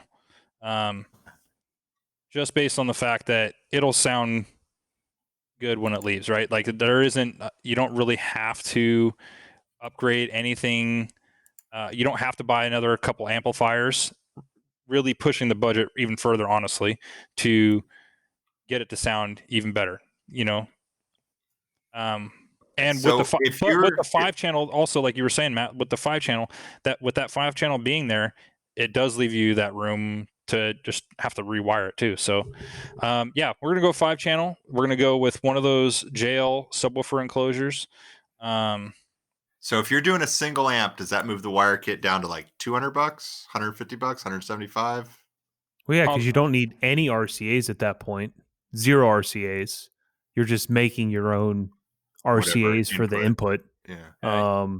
And then you just need power wire, 4-gauge power wire. What's that? $100 maybe for the power wire? So we'll just say 150 with the fuse holder and Sounds whatever. good to me. Does that sound about right? And then how much money would you allow for sound treatment, like materials? What does a roll of sound skin cost? $100, just Yeah, roughly 190. 90, $100. And you can No, it's get 119. 119, and you can get the fronts done with that. Okay. For the most part. So let's do, I don't know, let's do $300 for sound treatment.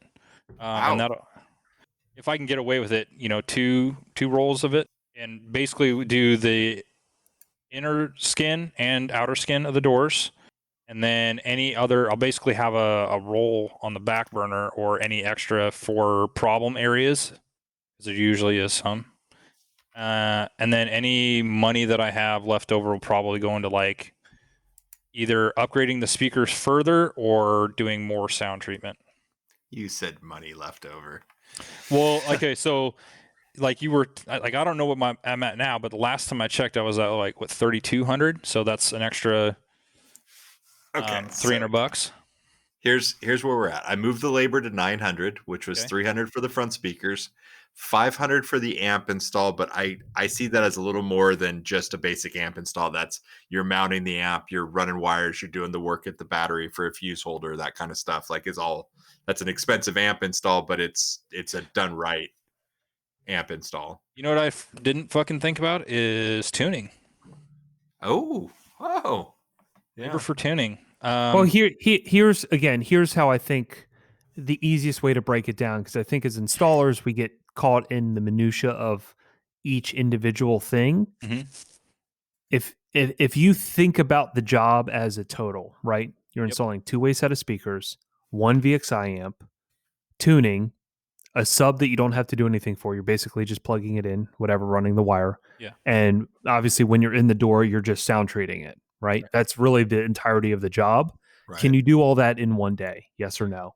If it's yes, but and I it's will going to be push the late. full limit of the day, then you're at that, $900, $950 area. If you might be a little bit late, like it's just like one day and a couple hours, then maybe bump the labor to, $1,100, right? Just to kind of cover you. That's the easiest way to kind of think about our labor rate as an installer versus thinking, oh, I didn't charge for tuning. Like, you just got to think about how much you can do in one day on Right. the average car. On the average car, like if I was doing this car, I could get this car done in one day. Right. Yeah. And I Okay. think that's So how to most do people that, efficiently would be. I'm moving the sound treatment to 2 rolls, Okay. right? Because it's whatever. You don't have time to put 3 rolls on, right? Nope. Like you're doing a value sound treatment job at that point, right? Just Right. from a time standpoint and a material standpoint. So I have 125 for speaker adapters, 549 for a set of Flax Evos, 1299 VXI 5 channel, $240 for 2 rolls of sound treatment, the JL sub box at 309, a wire kit at 150, and $950 in labor for a grand total of $3,497. I'll take it. And here's what I gotta say, that's a nice sounding system. You can get that Right. to sound really good, and I love the fact that we have plenty of power for the JL8, and you can add the identical one, or you can go back later and you can upgrade. You could definitely power more woofer than 2 of those, or something bigger, or upgrade to a big MTI enclosure or whatever you wanted to do. Yeah, I think Yep. it's Gives you I And time I think to you like did great. the golden part about that amp is that it does have that preamp output.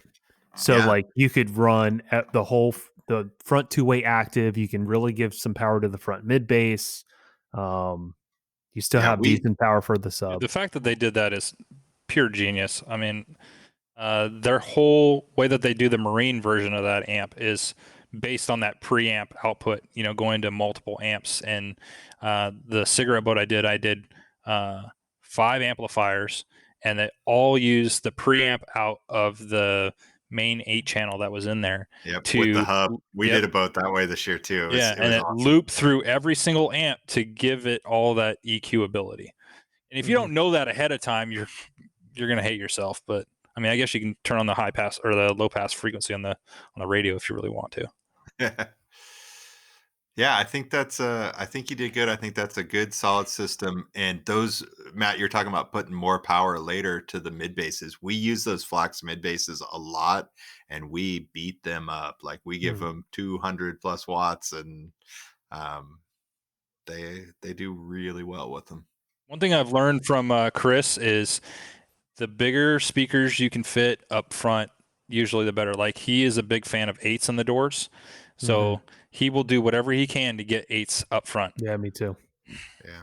8s with a lot of power. Like Yeah. I always have either the 8s on their own Moscone Pro 110, or I'll do a 410 with each 8 bridged on the set of channels. And that's why I end up using the Pico 2 a lot for the rear speakers, because I end up using so much real estate with the amps between all the speakers in the car active. And then the Pico is just this little tiny thing that I can hide for the rears.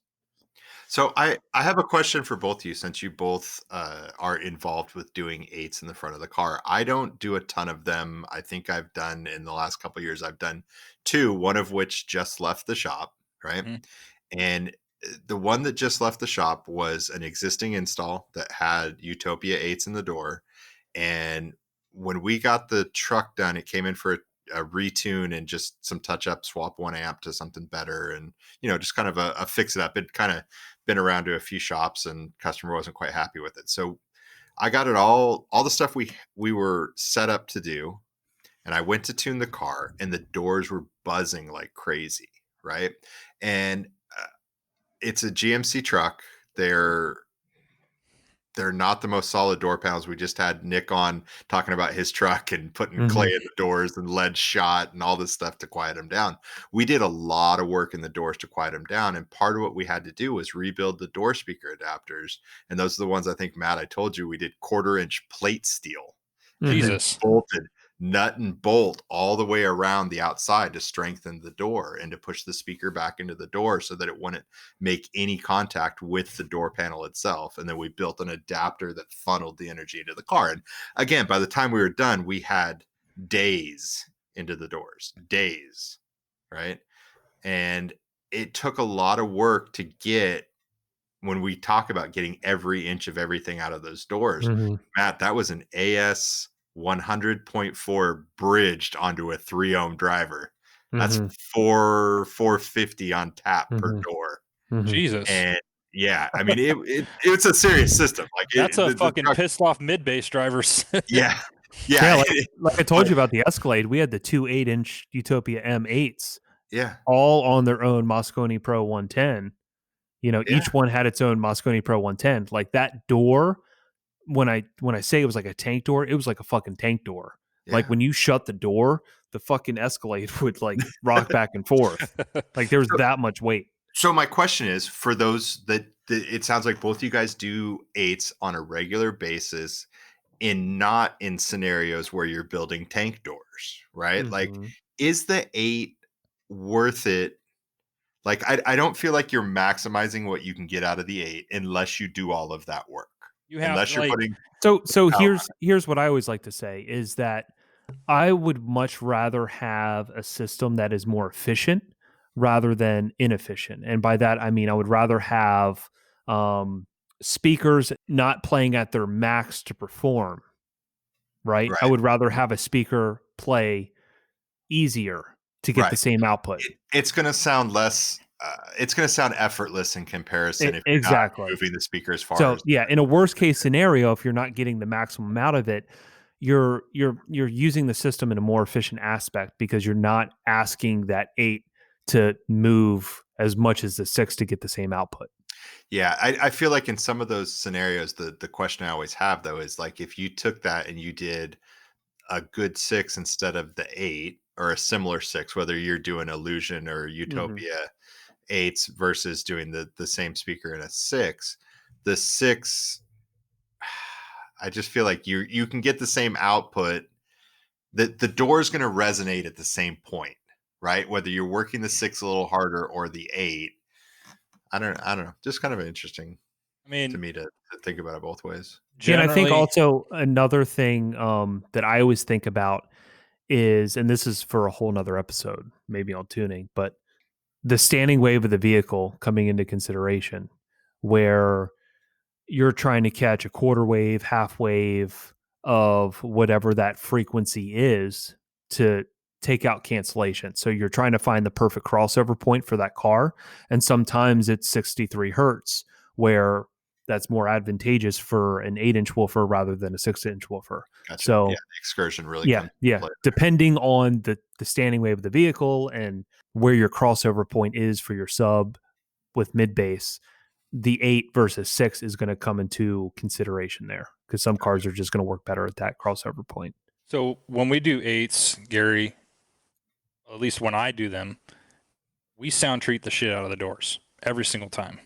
So if you're not doing that, I would probably go with the 6, like you guys probably do, because I mean, the FS of the speaker, in my opinion, is the reason why I would go down to the 8s a little bit more, is trying to push that mid bass further forward into the vehicle or whatever you want to call it. If you can get them to play a little bit lower, that's what at least Chris kind of showed me, is like, I'm going to play them low, and then we're going to have a 48 octave slope or whatever on that, and just they hit a wall and they stop playing, and then the bass, the subwoofer takes over. So that's from what I've seen from how he tunes and builds systems, is get as much of the frequency bands up front as you can, because if you can do that, then you're not having to fight like time alignment and all that shit as much. Yeah, At least that's how I understand it. there are definitely more than one approaches, more than one approach to getting that bass to anchor into the front of the car. And sometimes I would definitely say that we can surprise you with how high we cross over front speakers sometimes and how much mid bass there is in the front of the car. But a lot of that, you have to be dead nuts on your delays to get it to work with the higher point, Yeah. higher crossover point. Yeah, and that's kind of the good thing, is that I got Chris around, who I'll put a bass tune on this thing and get it sounding all right, and then he'll come in and really dial it in and say, tell me to turn the shop radio down so he can listen to everything. Because I feel like that's the one thing I really lack, is the ear for perfection, if you want to call it that. Because I'm not a musician. I haven't been to a shitload of concerts. So like, and kind of like where Chris's background is like he knows what a guitar sounds like because he plays one. So when he can tune a system's like that doesn't sound right. Well, for somebody like me, I'm like, it sounds like it's guitar, man. So I what I've currently had him done, he hasn't given me the list yet, is he told me to get a good set of headphones and just listen to music. Mm-hmm. And Mhm. like, I was like, all right, give me 10 tracks so that I can listen to these and hear what they're supposed to sound like so that I can develop the ear that, everybody else seems to have that I don't. That's a good segue as Matt and I keep talking about this, that we both have tracks that we listen to in every car that we know very, very well, and we use to analyze different things. And I play them over and over again. And I go back and forth between my headphones.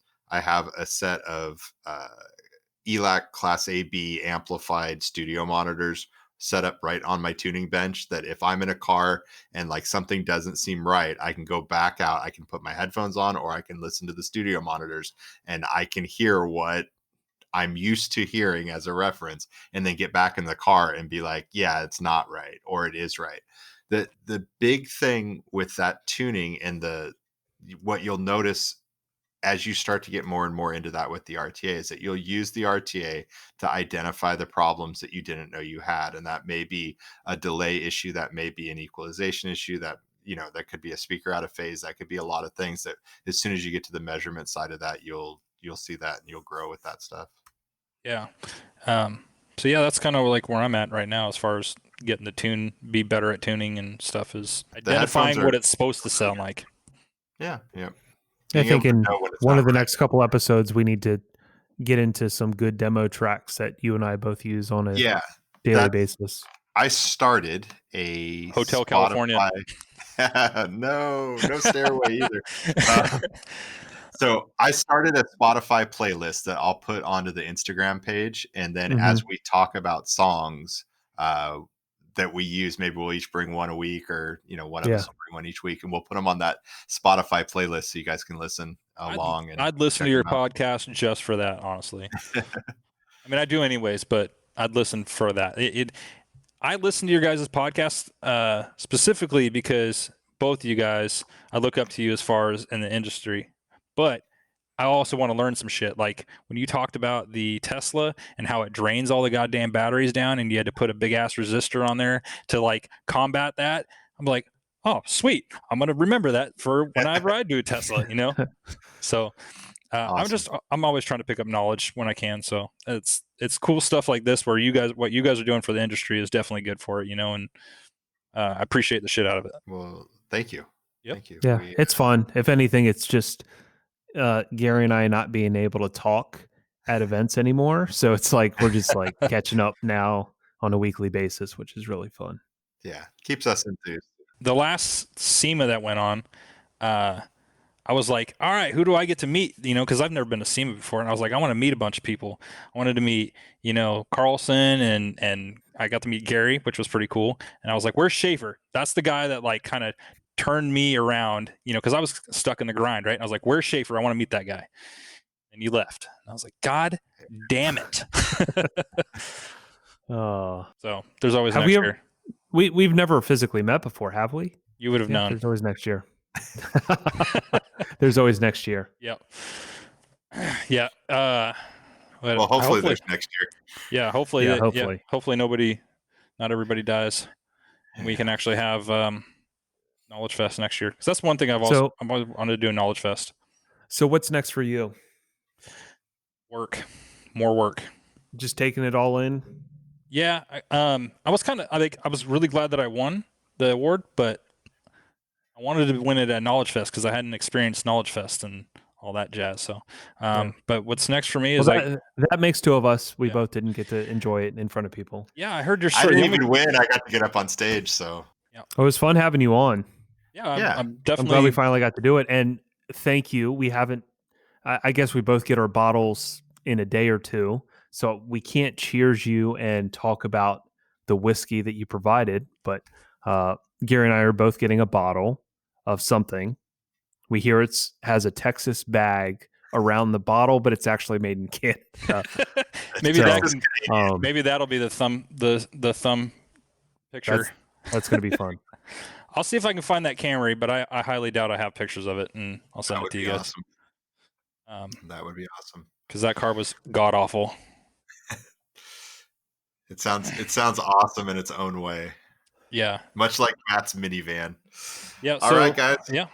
All right. I'll guess I'll see you when I go see you next, and when I talk with you next.